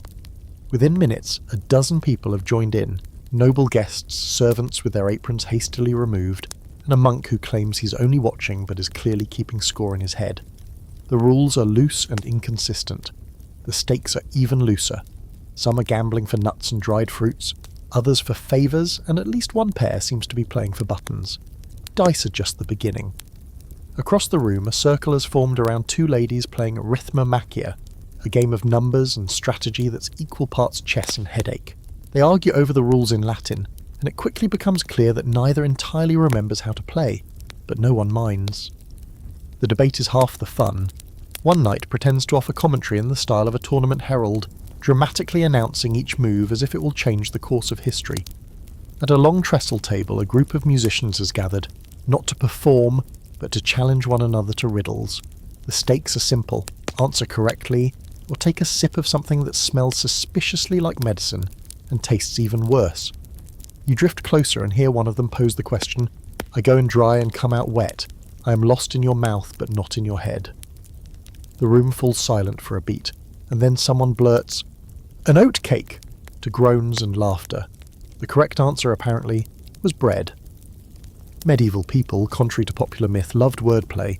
Riddles, tongue twisters, clever turns of phrase, these were prized entertainment, especially during winter feasts. There's a surviving collection of Anglo-Saxon riddles that includes everything from weapons to onions to, let's just say, surprisingly suggestive farm tools. Many walked a line between the sacred and the scandalous, and judging by the giggles near the fire, tonight's riddles lean heavily into the latter category. You're pulled into a game before you know what's happening. A woman with bright eyes and a voice like gravel points at you and says, "Your turn." The game, it seems, is storytelling by sentence. Each person adds a line to a growing tale, the only rule being that the story must contain at least one act of revenge, one animal, and one miraculous event. The narrative currently involves a rooster who inherits a kingdom and seeks vengeance against a baker. You add a line about a cursed spoon, and it somehow becomes the emotional core of the entire plot. Applause erupts. You sit back, breathless with laughter, and glance around the hall. The energy is unlike anything you've felt all day. The rituals are done, the formalities have faded, This somehow feels truer, more intimate. No one's performing anymore. Not for the court, not for the chapel, not even for tradition. They're just playing, together. Rank still exists, of course it does, but for these few hours the sharp lines have softened. A lady sits cross-legged on the floor, weaving yarn into knots to challenge her companion. A steward plays at riddles with the youngest squire. The lord himself is leaning over the dice table, chuckling as he loses to a girl with a chipped tooth and the quick reflexes of someone who's lived her whole life dodging elbows. Here's something strange. Games weren't always just for fun in medieval times. Many believed that fortune, true fortune, not just luck, could be glimpsed through games of chance. Dice, for instance, were thought to carry omens. A 666 might foretell prosperity, a 111 doom. Some even carved protective symbols into their dice to tilt fate in their favour. Scholars still debate whether these were seen as tools of divine insight, or just tools of diversion, but tonight, in this hall, they seem to be both. The Lord of Misrule has now appointed himself Master of Games, a title he insists must come with a robe made of tablecloths and a crown made from the rind of an orange. He wanders through the room, inspecting game boards, offering unsolicited advice and declaring winners and losers at random. He pauses by your group, declares you hero of the Rooster saga, and dramatically knights you with a broomstick someone's left leaning against the wall. A chorus of half-drunken cheers greets the declaration, and you decide not to correct anyone. The games continue. Someone has started a round of charades, but without the rules. One man simply stands in the centre of the room flapping his arms and honking, and everyone guesses goose, before realising he's trying to act out the entire courtship and tragic downfall of the Swan Knight. Another group engages in a contest of tongue twisters, each phrase more ridiculous than the last, until one poor guest ends up spitting cider down his tunic. And through it all, the fire keeps burning. Not roaring now, just a steady, comforting glow. The kind that doesn't demand attention, but holds it anyway. The games begin to slow. People yawn, stretch, lean against walls or each other. The dice clatter less frequently. The riddles grow simpler, softer. Someone begins a lullaby in the corner, just humming at first, but soon joined by another, and then another. The Lord of Misrule collapses dramatically onto a cushion and proclaims, "The games are won. The pudding is gone. I now decree bedtime for all." It's not enforced, of course, but no one protests. You find yourself smiling at the absurdity of it all, the joy of it, the quiet brilliance. There's something incredibly human about this. The games, the laughter, the way grown adults allow themselves to be silly simply because the season invites it. For a few precious hours everyone has let go, and that perhaps is the real magic of the day. Not the feast, not the fire, not even the crown of the Lord of Misrule, but the simple freedom to laugh. The games may be over, but no one's quite ready to leave. The great hall has dimmed again, as if the very air is growing tired, the stone walls exhaling slowly, the night stretching out long and deep. The laughter lingers in pockets. Here and there, soft chuckles by the hearth. A last riddle whispered between friends. But now, the mood shifts once more, this time towards something gentler. Something you didn't expect, music that doesn't demand attention, but quietly commands it. You hear it before you see the source, a sound not entirely unfamiliar yet different. Haunting, a thread of melody, high and thin as winter air, floats above the hum of conversation and the whisper of fire. You turn toward the far end of the hall, and there they are. The foreign minstrels, the ones whispered about earlier. They've returned. The group stands near the windows where frost patterns dance across the glass. Their clothing is rich but strange. Colours that catch the light like oil on water. Fabrics that move like they've been spun from moonlight and shadow. One of them, tall and solemn, cradles a bowed instrument shaped like a half moon. The rebab, you think. Beside him, another holds a long flute carved from bone or ivory, the mouthpiece worn smooth with use. The third, smaller and wrapped in a dark green cloak, gently plucks at a harp that looks older than the walls around it. They don't introduce themselves. They don't need to. Their presence speaks louder than words, and as they begin to play, the room responds instinctively. Conversations hush. Movement slows. Heads turn. Ears lean in. The music is unlike anything you've heard tonight. Not festive, not jolly, not even particularly joyful. It is contemplative, deep. It winds through the air like incense, each note suspended, shimmering, then disappearing before you can hold it. The melody feels ancient, older than the feast, older than the castle, as if it came from some far-off place where mountains rise like teeth and the stars hang lower in the sky. You catch glimpses of reaction across the room. The lady, one hand resting on her cheek, her gaze soft and distant. The lord, unmoving, his fingers tapping lightly on the arm of his chair, not in impatience but in rhythm. A steward pausing mid-step, one foot frozen in the air until the note resolves and he moves again. The piece shifts. The flute takes over now, spiralling upward with a melody that feels like snowfall. Light, slow, inevitable. The harp joins, then drops away again, leaving the rebab to hum beneath it all like a deep breath. You don't recognise the structure, and you suspect few in the hall do, but that doesn't matter. The music speaks a language you didn't know you understood until now. It's moments like these, quiet, strange, powerful, that made minstrels from foreign lands so sought after in medieval courts. Not just because they were talented, but because they brought mystery, a sense of the wider world, of places beyond the forest, beyond the village, beyond the reach of snow and stone. Their songs were maps made of melody. They told stories not in words, but in notes that bent in unfamiliar ways, rhythms that danced outside the rules. And here's your fringe fact for the night. These musicians were often more than entertainers. Some carried letters between courts, others traded news or secrets. A few were even believed to possess minor magical abilities, especially those who played instruments considered exotic. A rebab wasn't just a curiosity, it was a conduit, a bridge between cultures, a tool that might summon peace or mischief. The second song begins, this one gentler still, like a lullaby half remembered from childhood. And this time there are words. You don't understand them. There are not French, not Latin, not anything you've heard around the castle. The syllables are round, vowel-heavy, slipping into each other like waves. The woman singing them doesn't force them. She barely opens her mouth. But the sound fills the space, low and rich and impossible to ignore. Some listeners close their eyes. Others stare at nothing in particular, each caught in their own drift. You too feel yourself floating slightly. Not sleep, not even daydreaming, just loosening. As if the music has untied a few knots inside you that you didn't know were there. In the corner, an elderly knight wipes his eye discreetly with a kerchief. No one points it out. Then the song ends. Not with a final note or a dramatic chord, but with silence. Pure, untouched, complete. It falls over the room like a blanket. A beat passes, then another.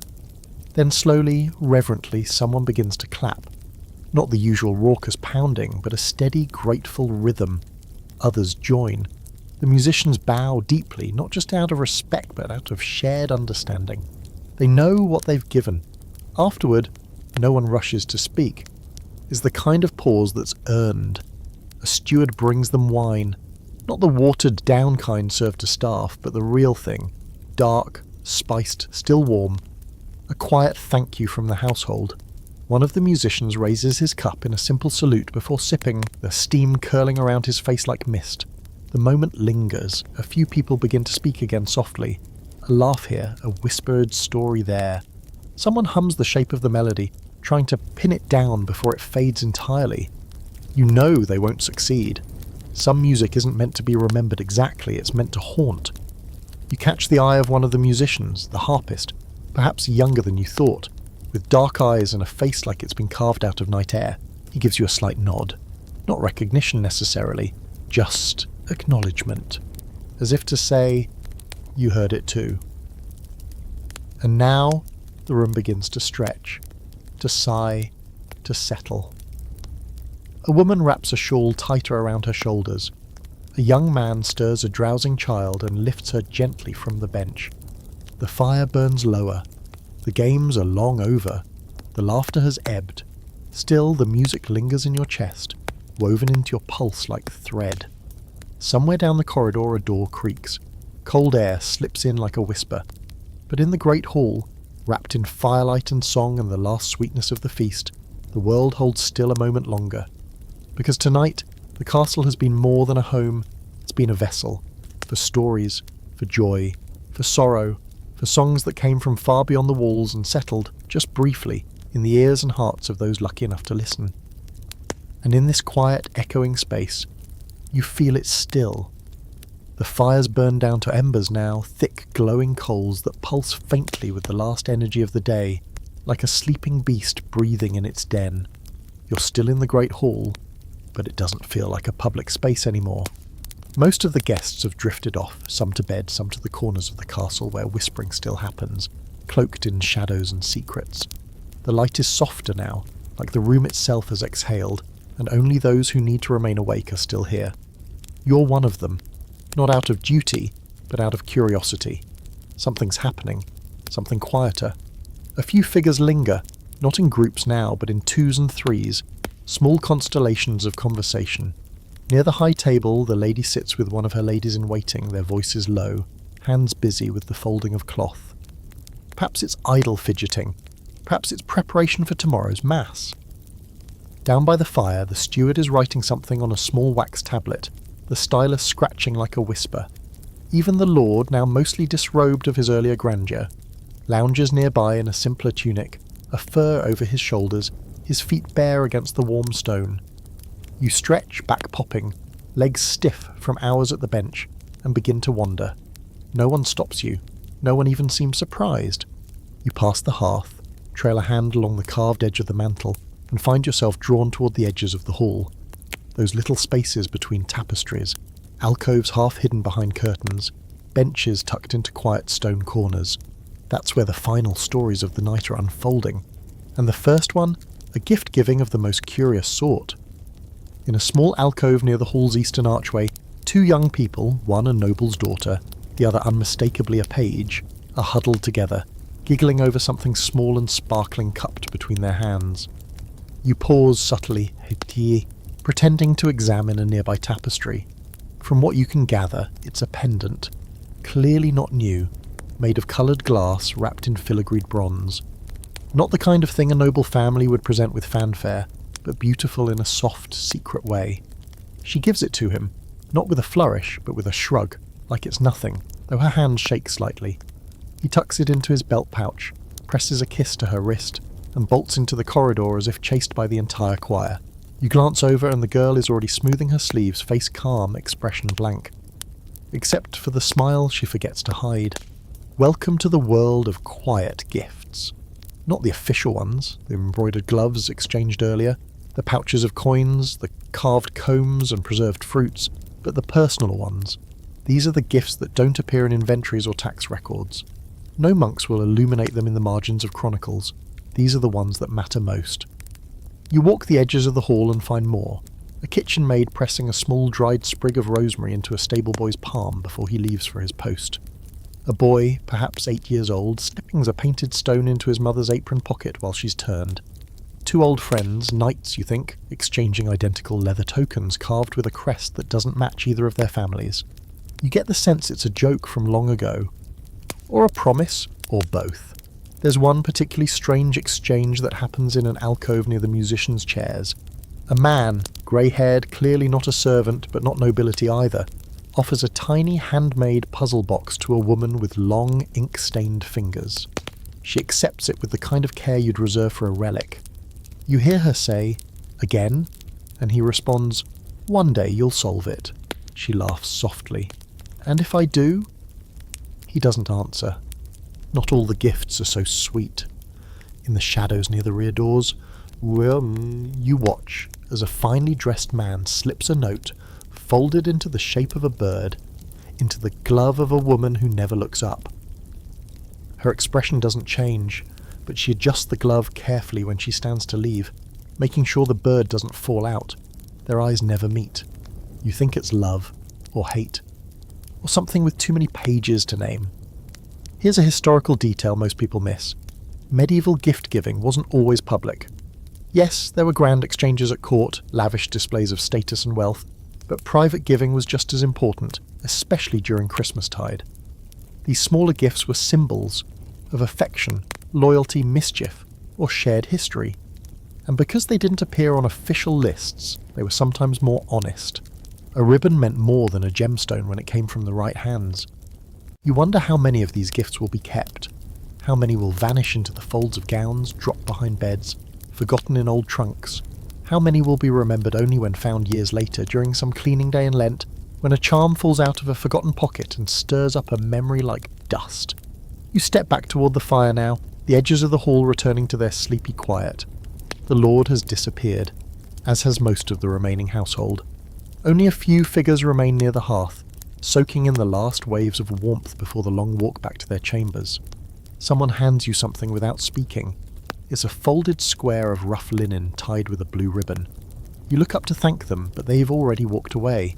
Inside you find a small wooden charm, a crescent moon carved in walnut, worn smooth by fingers.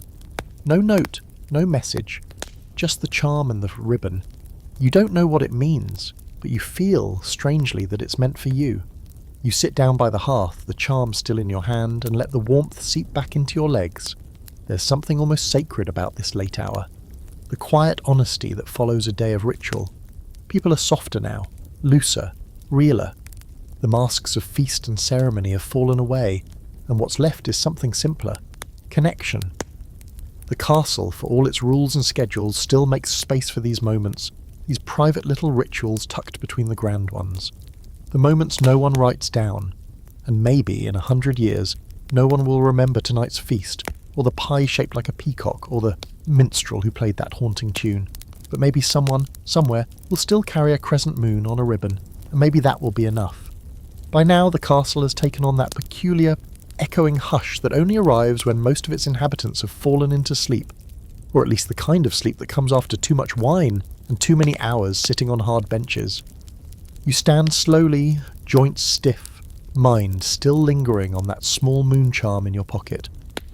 The hearth is nearly all ember now, dim and red like a giant eye blinking lazily in the dark. As you stretch, a soft sound catches your attention, half a stifled laugh, half a whisper, and you glance toward the corridor that leads back to the kitchens. You're not the only one still awake. Curiosity tugs at you, more than fatigue, and you make your way through the shadowed halls, feet brushing against rushes that smell faintly of rosemary and hay, past the dining chambers, past the chapel door with its cold iron handle, and then down toward the kitchens once more. You expect it to be quiet now, filled only with leftover heat and a few snoozing dogs. But no, it's awake, very awake. There's light pouring out under the cracked kitchen door, flickering wildly, accompanied by a series of hasty shushing sounds and the unmistakable clatter of someone dropping something important and metallic. You pause outside, listen, then push the door open just enough to slip inside. What you see makes you smile. A haphazard circle of kitchen staff and younger servants are gathered around the centre prep table, heads bent, faces glowing in the firelight and from mischief alike. It's not cleaning duty or last-minute food prep. This is something else entirely. On the table sits a large covered tray. Several hands hover around it, ready to spring. A girl, apron smudged with flour, her hair a chaotic halo of loose braids, grins broadly and says, "On 3, yes, 1, 2. Before she even says 3, one of the boys pulls the cover off the tray with a flourish, revealing what might be the most ridiculous thing you've seen all day. A meat pie shaped like the Lord's face. It's not good. The cheeks are lopsided, one eye is far larger than the other, and someone has used cloves to recreate the expression of permanent disappointment. But it's unmistakably him, down to the thick brow line and the sharp angular jaw. There's even a tiny sprig of parsley tucked behind the pie's crusty ear, mimicking the Lord's ceremonial holly wreath. The room bursts into muffled laughter. You realise instantly what this is, the grand tradition of the midnight kitchen prank, because even in castles, even on holy days, even among people who've been soldered for sneezing too loudly in the presence of roasted boar, mischief finds a way. Especially in the kitchens, where too many hours of labour, too many scraps and too little sleep can ferment into a very specific kind of humour. You lean against the wall quietly, watching as the prank begins to take shape. One of the older kitchen boys suggests sneaking the pie into the Lord's personal larder, replacing one of the actual meat pies meant for his private supper. Another proposes leaving it on his chair in the solar, with a note that simply reads, "I crust thee not." The joke suggestions pile up, each more absurd than the last. Someone wants to deliver it to the chapel and make it look like a holy offering. Another wants to hang it from the castle gate as a symbol of our undying devotion and bold pastry work. Eventually they settle on something halfway clever and halfway disastrous. They're going to leave the pie outside the Lord's chamber door, perched on a silver charger with a ribbon tied around it like a present. No note, no explanation. Just the grim pastry likeness waiting for him when he rises for morning prayers. There's a strange thrill in the room as the plan solidifies. One girl wipes tears of laughter from her cheeks. The boy who carved the face into the crust keeps poking at it with a wooden spoon, trying to make the eyebrow more menacing. This is your fringe fact of the night. Kitchen mischief in the medieval period wasn't just tolerated, it was sometimes expected. In the best-run households, the lord or lady knew that a little harmless fun kept morale high. It was understood that those who fed the castle might occasionally play with the food, and during Christmastide, all bets were off. This was the season for turntables, absurdities, and temporary anarchy. The key was knowing when to stop. Some castle records even note these antics with amusement. A 14th century household scroll includes mention of a beast of pastry delivered to the Queen's chambers as a joke, accompanied by a message written in icing. The prankster was scolded, yes, but also given an extra portion of ale that week. Back in the kitchen, someone produces a pair of boots, one of the Lord's actual old riding boots, somehow swiped from storage, and plops the pie into it. The result is both horrifying and hilarious. The boot pie is crowned with a piece of sugar-stiffened bacon. Everyone agrees it's perfect. Now comes the tricky part. Delivery. The kitchen prank posse nominates the quietest among them, an astoundingly lanky boy named Tob, who moves like a reed in wind and reportedly once snuck a whole trout into the chapel font without being caught. He accepts the mission, with the solemnity of a knight receiving a death quest, wraps the boot pie in a cloth and vanishes into the corridor like a shadow with a purpose. You all wait. Minutes stretch. A few of the servants sip cider, the unsanctioned kind brewed out back behind the stables. Someone plays a clumsy, low tune on a tin whistle. A dog sniffs the table and is gently pushed away. There's warmth here. True warmth, not just from the hearth or the cider, but from something that can't be kindled with logs. Finally the door creaks open again and Tob returns, triumphant, holding up the empty cloth like a war banner. Cheers erupt. Muffled ones, of course, but full of triumph. The boot pie now rests just outside the Lord's chamber. Whether he'll find it amusing or alarming is tomorrow's problem. The group begins to disperse, still giggling, still retelling the same moments as if they happened hours ago. Someone slaps Tob on the back. Someone else proposes a pudding heist next year. You suspect that they'll be at it again by 12th night. You leave the kitchen last, the warmth chasing you down the corridor until you turn a corner and it fades behind you. Outside, the hallway is quiet again. The castle has not burned down. The Lord is still asleep. Order somehow remains. But tucked into the very heart of this stone fortress, the cooks and scullions and kitchen maids have carved out a little corner of chaos. And they'll remember tonight. Maybe not in 10 years, but maybe in 30 when they're old and watching some younger fool sculpt another pie into a face. The castle is still holding secrets, still breathing beneath the weight of its own traditions. And in the kitchens, mischief has been served warm. By the time you return to the upper corridors, the castle has entered its quietest form. It's not just asleep, it's dreaming. Everything feels a little suspended, like the stone itself is pausing to rest, exhaling centuries of dust and echo. The air is cold now, sharpened by the deep winter hour, and you draw your cloak tighter around your shoulders. Somewhere nearby you can hear the wind slipping through the gaps in the shutters, whispering as if trying to get in. But the firelight that once filled the halls has been reduced to the barest flickers, and now only the faintest glow seeps under a door here or there. You follow the corridor that loops back toward the Great Hall but take a detour, a little curiosity-driven left turn toward a hallway thick with hanging greenery. Holly and ivy garlands sag from where they've been tied along the beams, their berries now glinting in low torchlight like drops of blood in shadow. You've walked past this hallway before, but now it feels different, more alive somehow, more ancient. You reach out to brush your fingers against a strand of ivy. It's cold to the touch, almost damp, and you remember something someone said earlier, half in jest, about the holly biting back. You're not sure if they were talking about the thorns or something else, something older. Because here's the thing, Christmas in the medieval world was never just about Christ.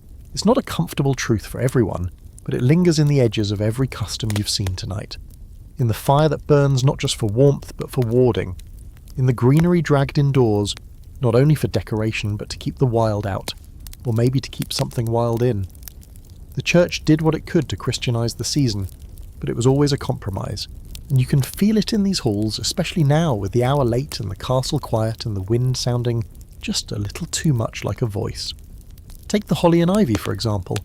Long before they became symbols of peace and cheer, they were used in winter rituals for protection and rebirth. Ivy was associated with Dionysus, the Greek god of wine and revelry, which feels especially appropriate given the state of half the guests tonight. Holly was sharper, sterner. A male plant, thought to drive out evil. Together, they represented balance, feminine and masculine, wild and tamed, chaos and order. And somehow they've survived. Twisted, repurposed, renamed, yes, but still here. You walk on. The air in this corridor is colder, heavier, not unpleasant, but definitely different. The walls are narrower here, the floor uneven. The torches burn lower, as if reluctant. And there's something about the silence that makes you feel like you're not entirely alone. Not in a frightening way, just watched. You pass a small wooden door, barely higher than your waist, built into the stone at an odd angle. It's not locked. You don't open it. You keep walking. That seems like the correct decision. A little farther on, you find something unexpected. A niche in the wall, about shoulder height, carved into an alcove with a small ledge. Upon it sits a clay bowl filled with water, a ring of berries around the base, and, curiously, a single silver coin. Next to it, tucked into a crack in the stone, a dried sprig of mistletoe bound in red thread. This isn't decoration, this is offering. You look around as if someone might explain it, but you're alone. It doesn't feel wrong. It just feels old, like something done out of habit, out of belief. In some parts of medieval Europe, customs like these existed quietly beneath the surface of Christianity. House spirits were honoured, or at least appeased. The line between saint and sprite was thin, and in some places non-existent. Bread left on a windowsill, salt scattered across thresholds, sprigs of herbs in pockets and under pillows. Not magic, not exactly, but not quite superstition either, just survival. You continue on, the stone under your boots slick in places, and suddenly you're stepping into a small round chamber you didn't expect. It's part of the keep, clearly, though forgotten. An old tower stair wraps upward and downward, but the doorway here leads into what was likely once a guardroom or a storeroom, or something even older. Now it's empty, save for a circle of melted wax stubs and an abandoned wreath lying limp in a basin of water. You don't stay long. It's not fear that pulls you back toward the main corridor. It's respect. That feeling of having stepped somewhere uninvited, a sacred space without a name. And it reminds you that this castle, for all its ceremonies and pageantry, has layers. The Christmas rituals on display are only the surface. Beneath them lie older practices, older fears, older hopes. You retrace your steps. The corridor seems less oppressive now, as if having acknowledged the older traditions, the place is content to let you pass. The torches brighten slightly as you near the central hallway again. Or maybe your eyes have just adjusted. The holly and ivy no longer look wild, just beautiful. You think about everything that's happened in the last day. The feast, the songs, the laughter, the jokes, the secret gifts. And now, this. You realise something crucial. Christmas in the medieval world was never a single idea. It wasn't just Christ's birth, it wasn't just pagan survival, it wasn't just winter festival or feast or game or pageant. It was all of it, at once, held in tension, in balance. Layer upon layer like the clothes worn to fight the cold. Linen, wool, fur, all stitched together to form something that could survive the season. This holiday, this whole castle is built like that. Layered with belief, custom, memory and fear, with joy and fasting and fire and frost, with superstition whispered under breath and hymns sung in candlelight. And somehow it works. You emerge from the corridor back into a more familiar hallway, just as a servant, candle in the hand, comes round a corner and startles at the sight of you. He nods politely, says nothing and walks on, and you stand there a moment longer, hand brushing your cloak pocket, fingers resting on the carved moon charm once more. You don't know what time it is, but the world feels deeper now, and the castle, older still, the castle has grown still as breath held in the dark. Even the wind has quieted. as though the whole world has paused out of respect for the hour. You tread lightly now, footsteps muffled against the rushes that line the corridor, every creak of the floorboards sounding like it echoes across centuries. Somewhere above you, a shutter rattles in its frame, but no one stirs. The household has finally truly fallen asleep, but you're not quite ready to follow. Instead, you make your way up a narrow spiral staircase, hand trailing along the cold stone wall. The climb is steep, uneven, the kind of stairs designed less for elegance and more for defence, or perhaps humility. They force you to go slowly. Each step feels older than the last. At the top, you push open a small wooden door, and just like that, the castle vanishes behind you. You're on the rooftop. Well, not quite the roof itself, but one of the upper walkways along the battlements, the wall walk. The sky opens above you in full winter clarity, stars sharp and silver in a velvet black sky, the moon hanging low and swollen, like it too has eaten too much tonight. The cold bites your face immediately, the kind of cold that has fingers and a personality. But it's also clean, clearing, like drawing breath after too long in the hall's smoke and spice. You pull your cloak tighter and step forward, boots crunching lightly against frost-kissed stone. And oh, what a view! The castle spreads out below you in soft, dark shapes. Towers and turrets, rooftops patched with snow, courtyards stilled beneath moonlight. Beyond the walls, the countryside stretches like a shadowy quilt, low hills, pockets of tree, the winding glint of a frozen stream. And beyond that, nothing. Just dark. Just distance, just the deep hush of midwinter. You can see smoke curling up from the kitchen chimneys still. A few windows glow faintly with candlelight. Someone, somewhere, still stirs, but most of the world sleeps. Even the stars feel slow tonight. You lean against the stone wall, hands tucked into your sleeves, and let your mind wander. You think of everything that's happened since you arrived in the castle. The food, the songs, the dancing, the chaotic glory of the Lord of Misrule, the haunting lullabies played on instruments from far away, the gift you found folded in linen, the holly-lined corridor where the air felt like it remembered older gods. And it hits you all at once how alive this place is, not just with people, but with memory, with layers. A castle like this isn't just stone and wood, it's stories compacted into walls. Every floorboard, every hearth, every smoke-stained beam is thick with the things people don't write down. Jokes whispered over spilled ale, secret kisses stolen behind curtains, arguments that shook the table, reconciliations that happened over leftover pie. Ghosts, not of the moaning kind, but of lives well lived and imperfectly remembered. And somehow all those lives, those stories, fold into Christmas. It's strange, isn't it? That one day, one holy, chaotic, feasting, freezing, exhausting day could hold so much. It's the kind of day that demands everything from everyone. The cooks, the servers, the minstrels, the nobles, the shepherds, the stable boys, the ladies with aching feet, and the priests with too much Latin in their heads. And yet somehow everyone gives it. Because this is the day that reminds them they are not alone in the dark. That's what it's always been about at the root of it. Not the meat or the music or the mummers, not even the gifts, but the simple act of gathering together and making light, literal and otherwise, in the darkest stretch of the year. That's your history fact tonight. The idea of gathering to push back against the dark predates Christmas by centuries.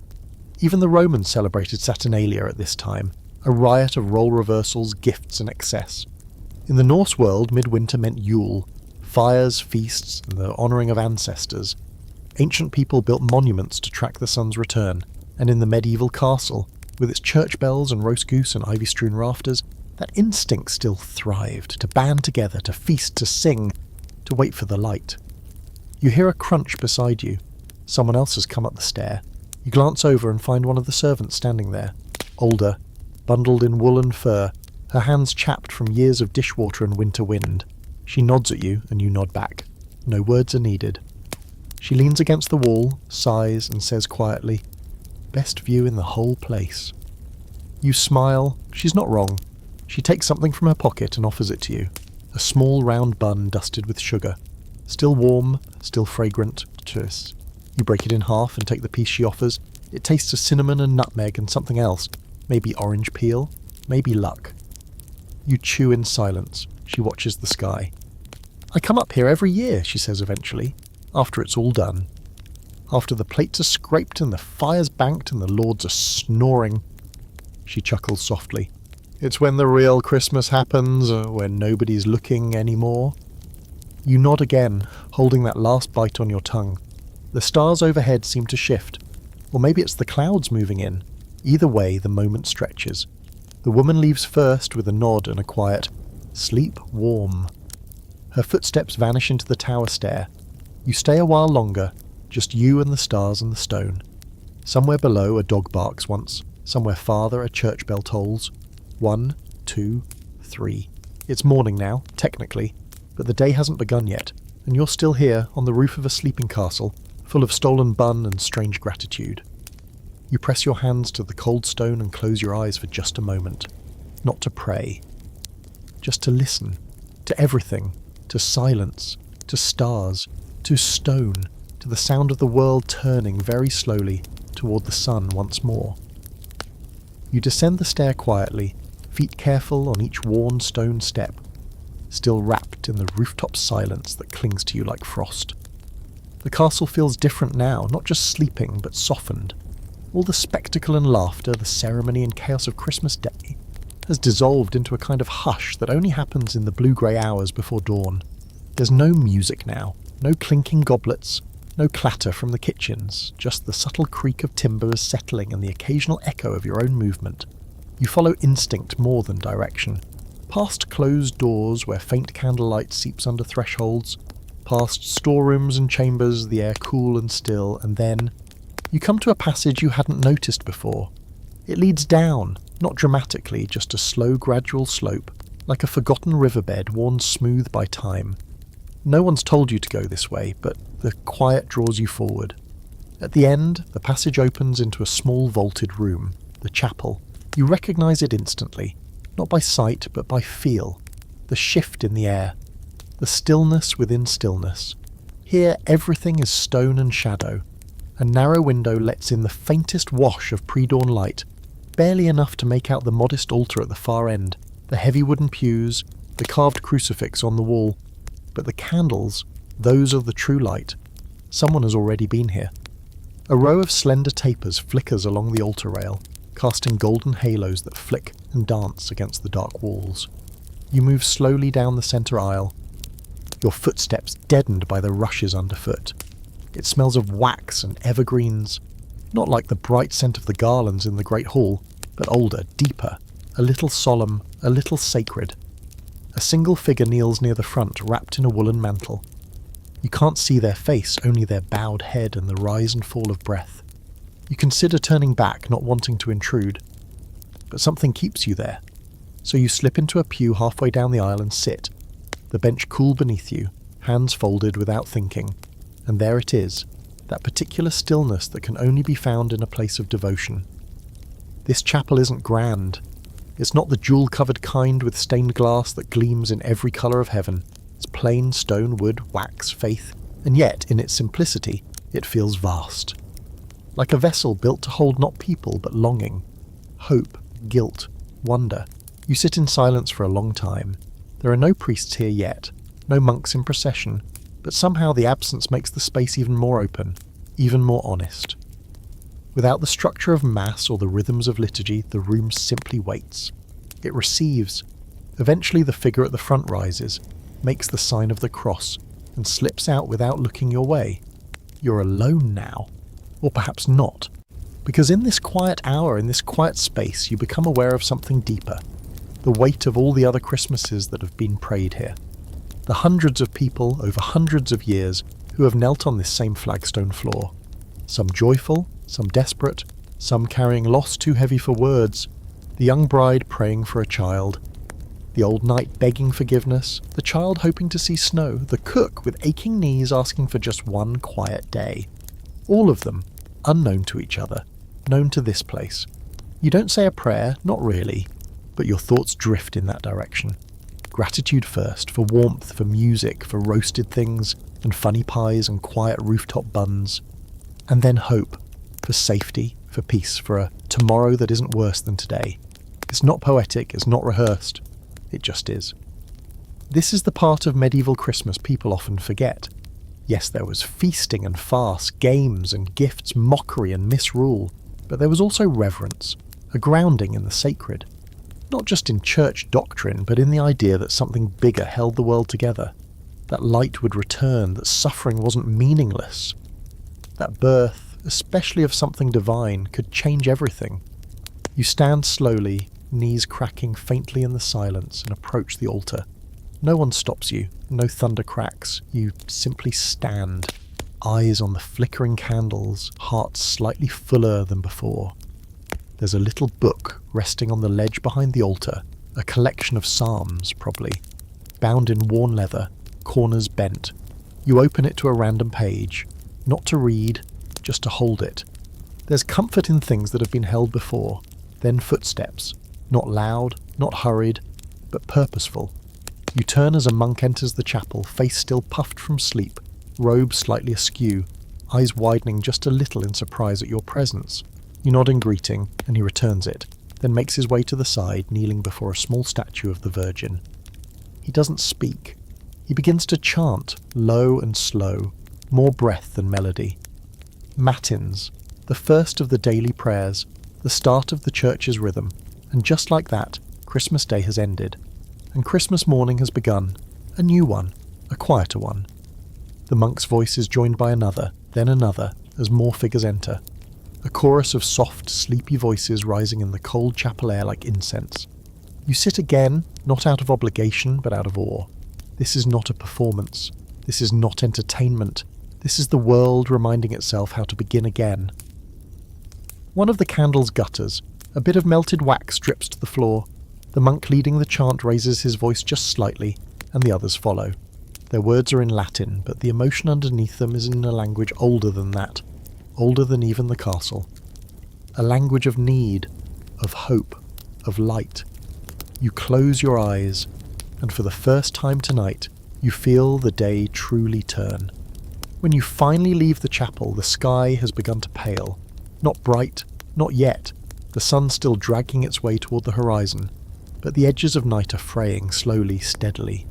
That strange blue wash has crept in, softening the hard lines of the castle. Stone turns silver, shadows retreat just a little. Even the frost on the windows begins to catch the faintest hint of warmth, like the world is waking up one eyelash at a time. You step out into the main corridor, blinking at the sudden shift from candlelight to pre-dawn haze. The air is still cold but no longer biting, the kind of cold you can live with, the kind that smells like wood smoke and damp rushes and the very first stretch of morning. The castle is stirring, not all at once. There's no dramatic fanfare, no sudden trumpet, but in quiet, familiar ways. A door creaks open down the hall. Somewhere behind a tapestry you hear the shuffling of slippers on stone. A kitchen bell rings softly, not the clang of supper preparation, but the gentler chime that means bread is being checked, coals are being coaxed back to life, water is being warmed for hands that will soon be washing, kneading, serving again. You find yourself wandering once more, no destination in mind, just the slow pleasure of walking through a castle that's exhaling. A castle that survived Christmas Day and is now returning to its rhythms.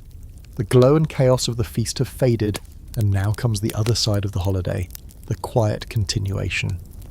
You pass through a gallery where daylight is beginning to filter in through long, narrow windows. The glass is imperfect, rippled, bubbled, frosted in places, but the effect is beautiful. Soft bars of gold and blue stretch across the floor, broken only by the occasional flutter of a bird outside. A blackbird, maybe, or a sparrow. It hops along the ledge, then flits away. You watch it go, and for a moment the entire world feels very, very still. And then, from somewhere nearby, a yawn. Not a delicate one. Not a dainty, noble yawn. A proper, jaw-cracking, back-stretching, soul-leaving-the-body yawn, followed by the unmistakable grumble of someone very much not ready to be awake. You turn the corner and see him, the Lord of Misrule, or rather the former Lord of Misrule, the kitchen boy, Tom, if you remember correctly, now back in his regular tunic, looking decidedly more human and far less magical than he did when he was commanding knights to dance and nobles to wear their boots on their heads. His paper crown is nowhere in sight. In its place, a mop of tousled hair and an expression of mild regret. He sees you and pauses, caught between embarrassment and pride. "You saw me yesterday," he mutters, rubbing his eyes. Didn't I order someone to bark like a dog every time they dropped a spoon? You nod solemnly. Twice, he groans, and then he grins. Best day of my life, he says, not sarcastically, just honestly. Don't even remember half of it. You walk with him a bit, down the corridor, through a doorway into a small side chamber where the first morning fire has been lit. A few other servants are gathered here, stretching turn, chatting softly, rubbing their hands together for warmth. One of them pours a bit of warm ale into a cup and hands it to Tom without asking. The transition from lord to servant is complete, and no one makes fun of him. There's a quiet respect in the room, not loud, not fawning, but real. He played his role well. He kept the mood light, didn't overstep, made even the stewards laugh without offence. It was misrule, yes, but the kind that lifts, not wounds, the kind that people remember fondly. That kind of magic, even temporary, earns you a seat by the fire in the early morning. You sit too, and it occurs to you that this is the part of the medieval Christmas most people never imagine. Not the feasting or the pageantry or the sacred midnight chants, but the morning after, the return to breath, to normal, except not quite the same normal. Because Christmas Day changes things, maybe not forever, maybe not dramatically, but just enough. You glance around the firelit room. Here's a kitchen maid who danced with a knight, a steward who sang a drinking song with the choir boys, a noblewoman who handed out sweets to stable hands like she was one of them. Those lines are reasserting themselves now, of course.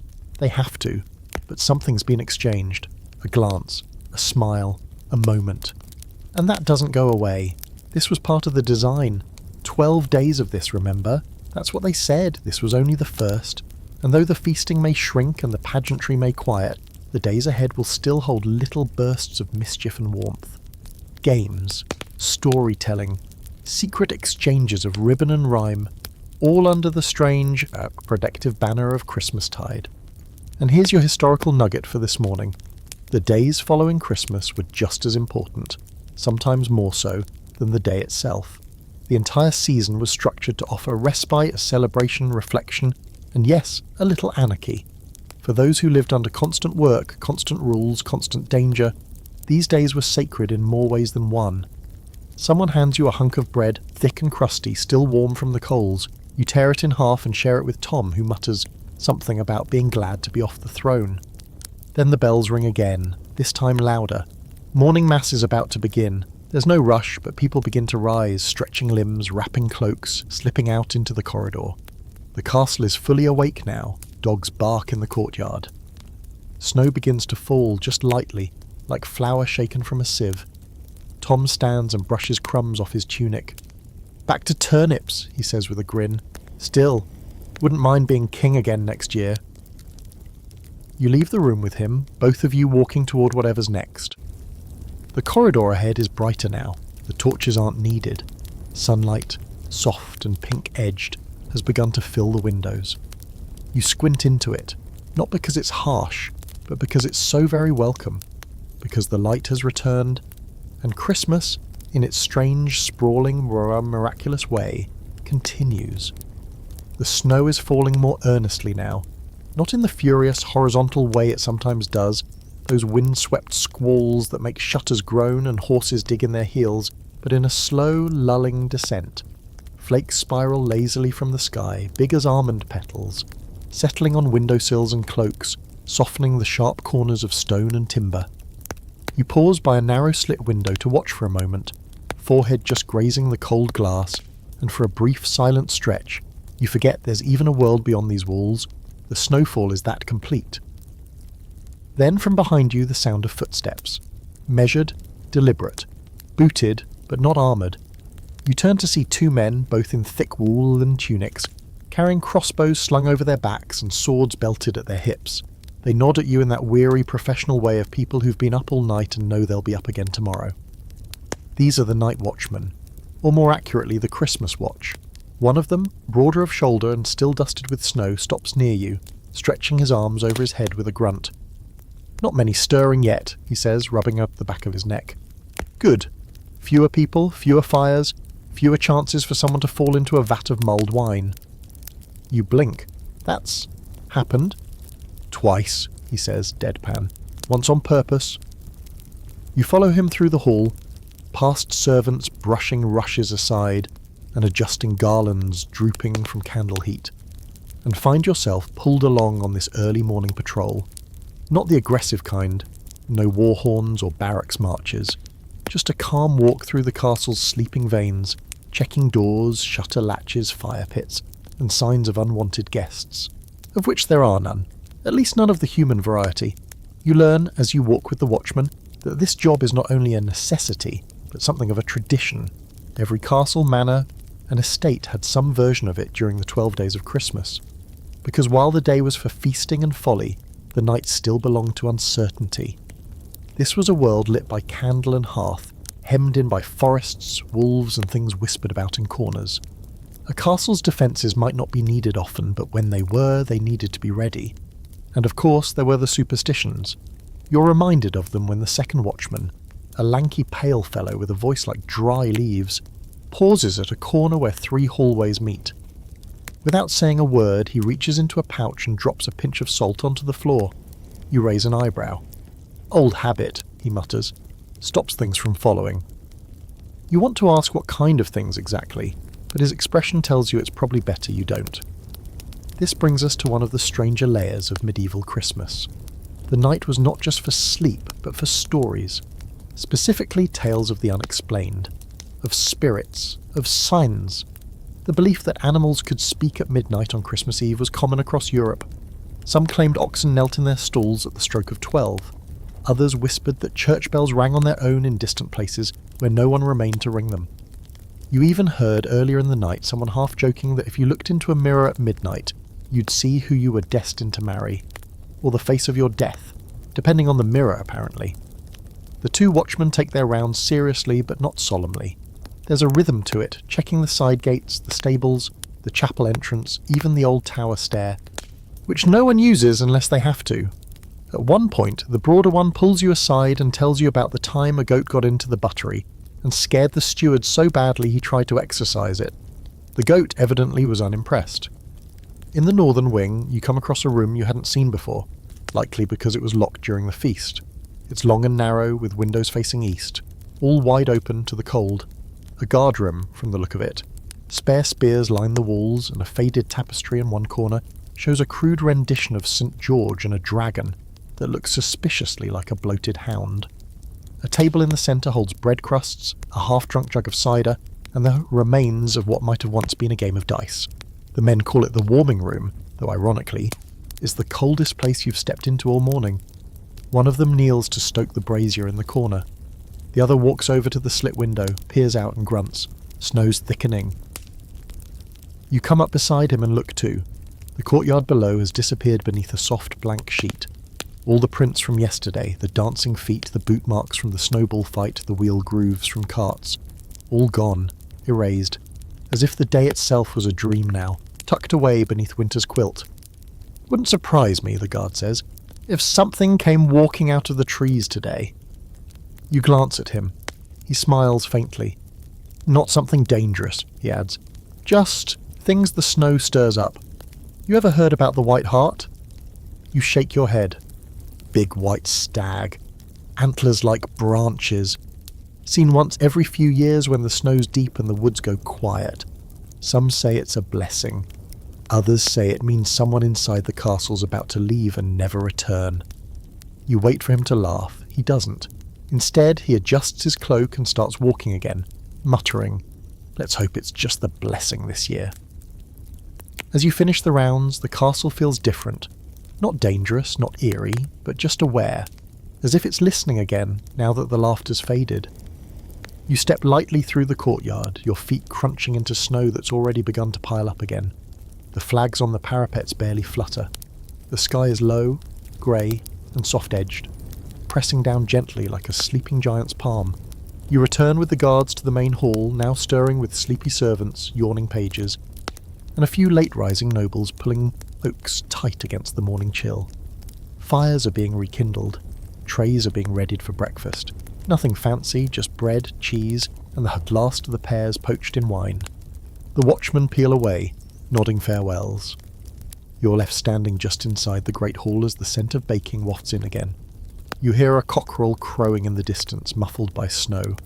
And for all the strangeness, all the weight of superstition and starlight and salt scattered on the floor, the world continues. The castle is safe, for now, and the day begins again. The great hall hums softly now, like a sleepy bear shifting in its den.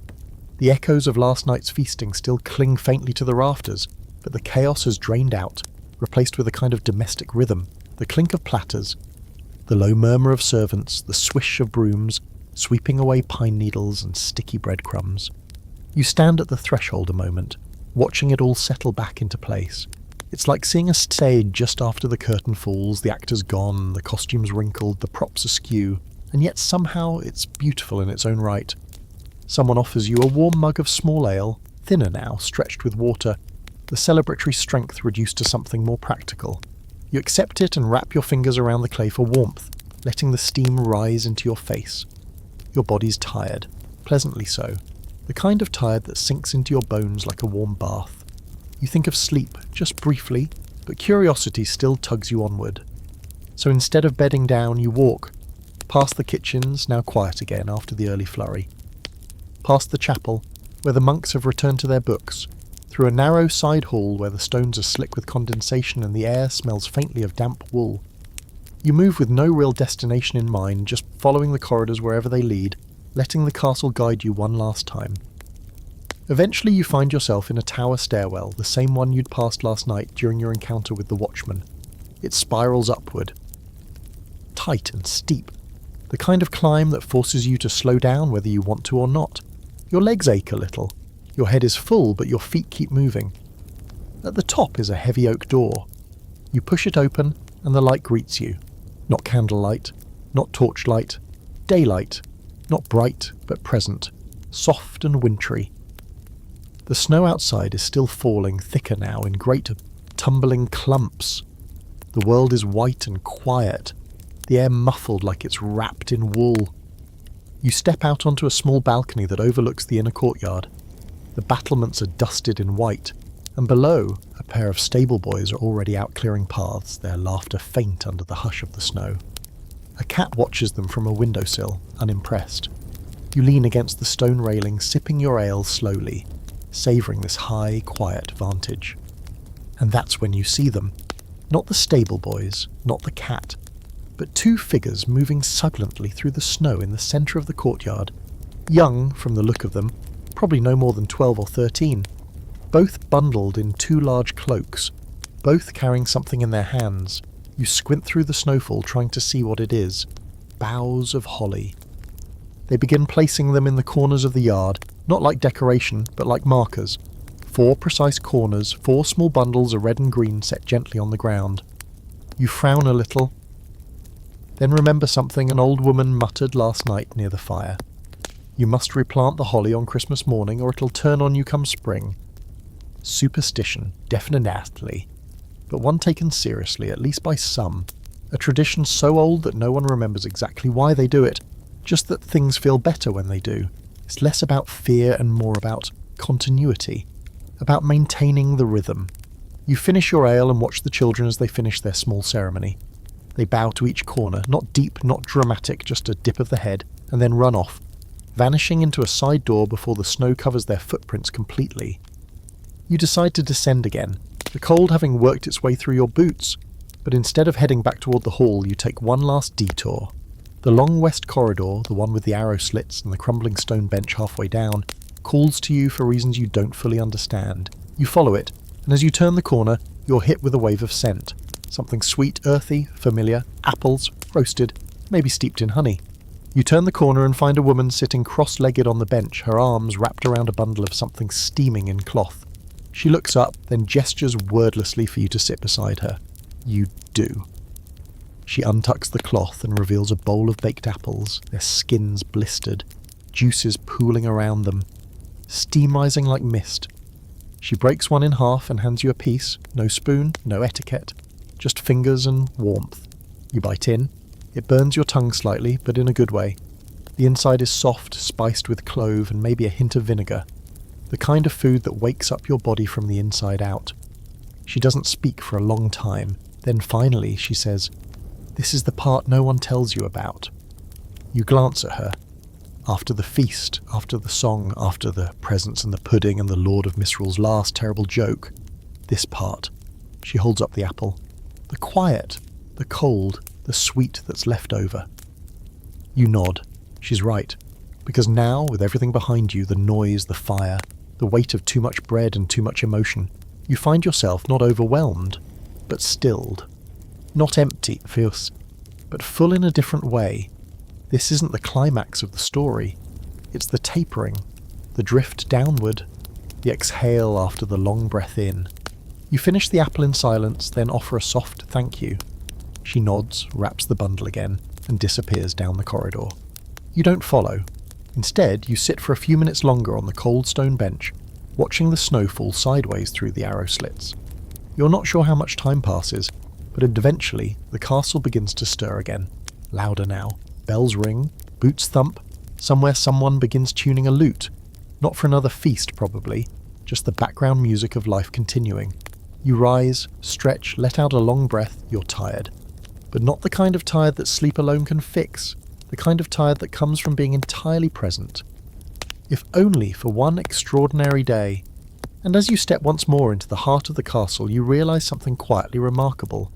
You were here, not just as a guest, not just as an observer, but as a part of it. And somewhere in the layers of song, superstition, misrule, and meaning, you left your own faint impression. One snowflake among many. But part of the storm all the same. The castle sleeps again, not in the heavy slumber of midnight or the quiet drift of pre-dawn, but in that liminal hush between breakfast and duty, between what was and what comes next. It's mid-morning now, or close to it, though the sky barely seems to notice. The light remains silvery and soft, filtered through snowfall so steady you start to forget what the world looked like without it. You've wandered again, not out of restlessness, but out of instinct. Like something is guiding you to one last place before you let the day go completely. Your feet, half frozen, half familiar with the pattern of the corridors by now, lead you to the narrow spiral staircase that winds upward from the old solar. You climb slowly, hands brushing the stone, the air colder with each step, until at last you find yourself at the very top of the keep. The wind meets you first, sharp and bracing, with a whistle that tugs at your cloak and leaves your fingers tingling. You step out onto the high wall walk and breathe in deep. The sky above is pale as bleached linen, and the landscape below stretches endlessly in all directions, blanketed in white. You can see the forest from here, dark and quiet, cloaked in snow and secrets. The river's frozen silver in the distance, winding like a thread of quicksilver through the world. You aren't alone. A figure stands near the edge of the battlements, facing outward, unmoving. You approach slowly, crunching softly over the frosted stones. As you draw nearer, the figure turns, a knight, judging by the posture, though the helm is removed, tucked under one arm. His face is weathered, lined not by age alone, but by a life lived on horseback, in armour, under orders. He nods when he sees you, and you nod back. "Can't sleep either?" he asks. You shrug. "Not yet." He smiles faintly and looks back out at the whitewashed horizon. "Funny, isn't it?" he says. "All that noise, all that pageantry, and this is what I remember most. Just this. The quiet afterward, the snow, the sound of nothing." You stand beside him, watching as a hawk glides far overhead, wings stiff against the wind. Below, the castle courtyard has grown still again, the paths cleared by servants already half covered in fresh snowfall. He speaks again, this time more softly. "When I was a squire, my first Christmas in this castle, I stayed out here all night, thought I'd see angels." You glance at him. "I didn't," he adds, smiling dryly. "Saw a fox, she sat right there." He points to a low corner of the wall. Didn't move, just stared at me like I was the idiot. You laugh, and he chuckles too, the sound low and real. There's something about this moment that feels suspended, like the world is offering you a breath before it starts spinning again. The weight of the holiday has lifted, and what remains isn't emptiness but clarity. The knight pulls a small flask from his belt and takes a sip before offering it to you. It's strong, herbal, with a bite of juniper and something else you can't quite place warming, though. Settling. You thank him and hand it back. He doesn't ask your name. You don't ask his. It's not that kind of morning. I think, he says, squinting at the snow-covered world, that Christmas is the only day where the castle stops pretending. You frown. Pretending? He shrugs. Pretending to be perfect, untouchable, above it all. He turns to you now. But yesterday, we were just people, loud, silly, hungry people. We laughed. We danced. I saw the lord of the estate wearing shoes on his hands and throwing mince pies at the steward. He pauses, smiling. And for a moment, everyone forgot who they were supposed to be and remembered who they are. You nod, because you felt that too. That subtle unravelling, the guardroom games. The hidden gifts, the laughter in the kitchen, the music from faraway lands, the salt sprinkled in a corridor to keep unseen things at bay, the child laying holly in the snow, the mummer's foolish jokes, the hush of the chapel before dawn, even your own journey through it all. Something about Christmas in a castle, especially this one, blurs the lines between sacred and ridiculous, between holy and human, and somehow both matter equally. The knight tucks the flask away and picks up his helm. Well, he says, time to pretend again. You watch him leave, boots echoing lightly on the frost-stiff stone. When he disappears down the stairwell, you're left alone again, but only briefly, because above you the clouds shift. Not dramatically, no beam of divine light, just a slight parting, a change in tone, and suddenly you can see the sun. Not full, not strong, but there, a pale gold disk dimmed by distance and snow, but rising all the same. And in that moment, everything makes sense. All the feasting, all the ritual, all the ancient half-remembered customs, it was all to get to this, to survive the longest night, to make it to this point. The light has returned, not as fear, not as music, but as mourning. You close your eyes for just a second, letting the breeze tug at your hair, your skin tingling with the cold and the clarity of it all. You picture the great hall below, where servants are clearing plates and nobles are returning to their titles. You imagine the lord sitting in his chair, wondering who left a pastry version of his own face outside his chamber. You think of the choir rehearsing for Epiphany, of children wrestling in the snow, of that moon-shaped charm still in your pocket, and you smile, because you've been part of it. Not just a witness, but a thread in the fabric, a voice in the chorus, a candle in the dark. You take one last look over the snow-covered world, then turn toward the stairwell. It's time to go, but not before you whisper, to no one and everyone at once, Merry Christmas. You leave the castle slowly, like peeling away from a dream you're not quite ready to wake from. The stones feel warmer now, less foreign beneath your boots, as if they've accepted your presence, folded you gently into their history.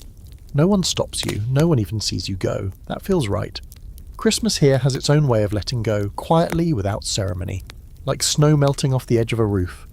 Outside, the snowfall has thinned into lazy flurries, drifting like ash from a distant fire. The world is hushed, blanketed, the forest beyond the walls waiting with patient silence. You pause at the edge of the outer gate, your breath rising in soft clouds, and take one last look back. The castle doesn't look magical from here, not really, just old, weathered, sturdy, but you know what's inside, what it held for a single snow-wrapped day. You know the laughter that echoed off its beams, the flicker of candlelight behind thick drapes, the taste of roasted apple and honeydale. You felt the heat of the hearths and the hush of sacred hours. You've wandered through superstition and song, prank and prayer, wrapped in the long breath of a medieval Christmas. And now, like all things, it's ending.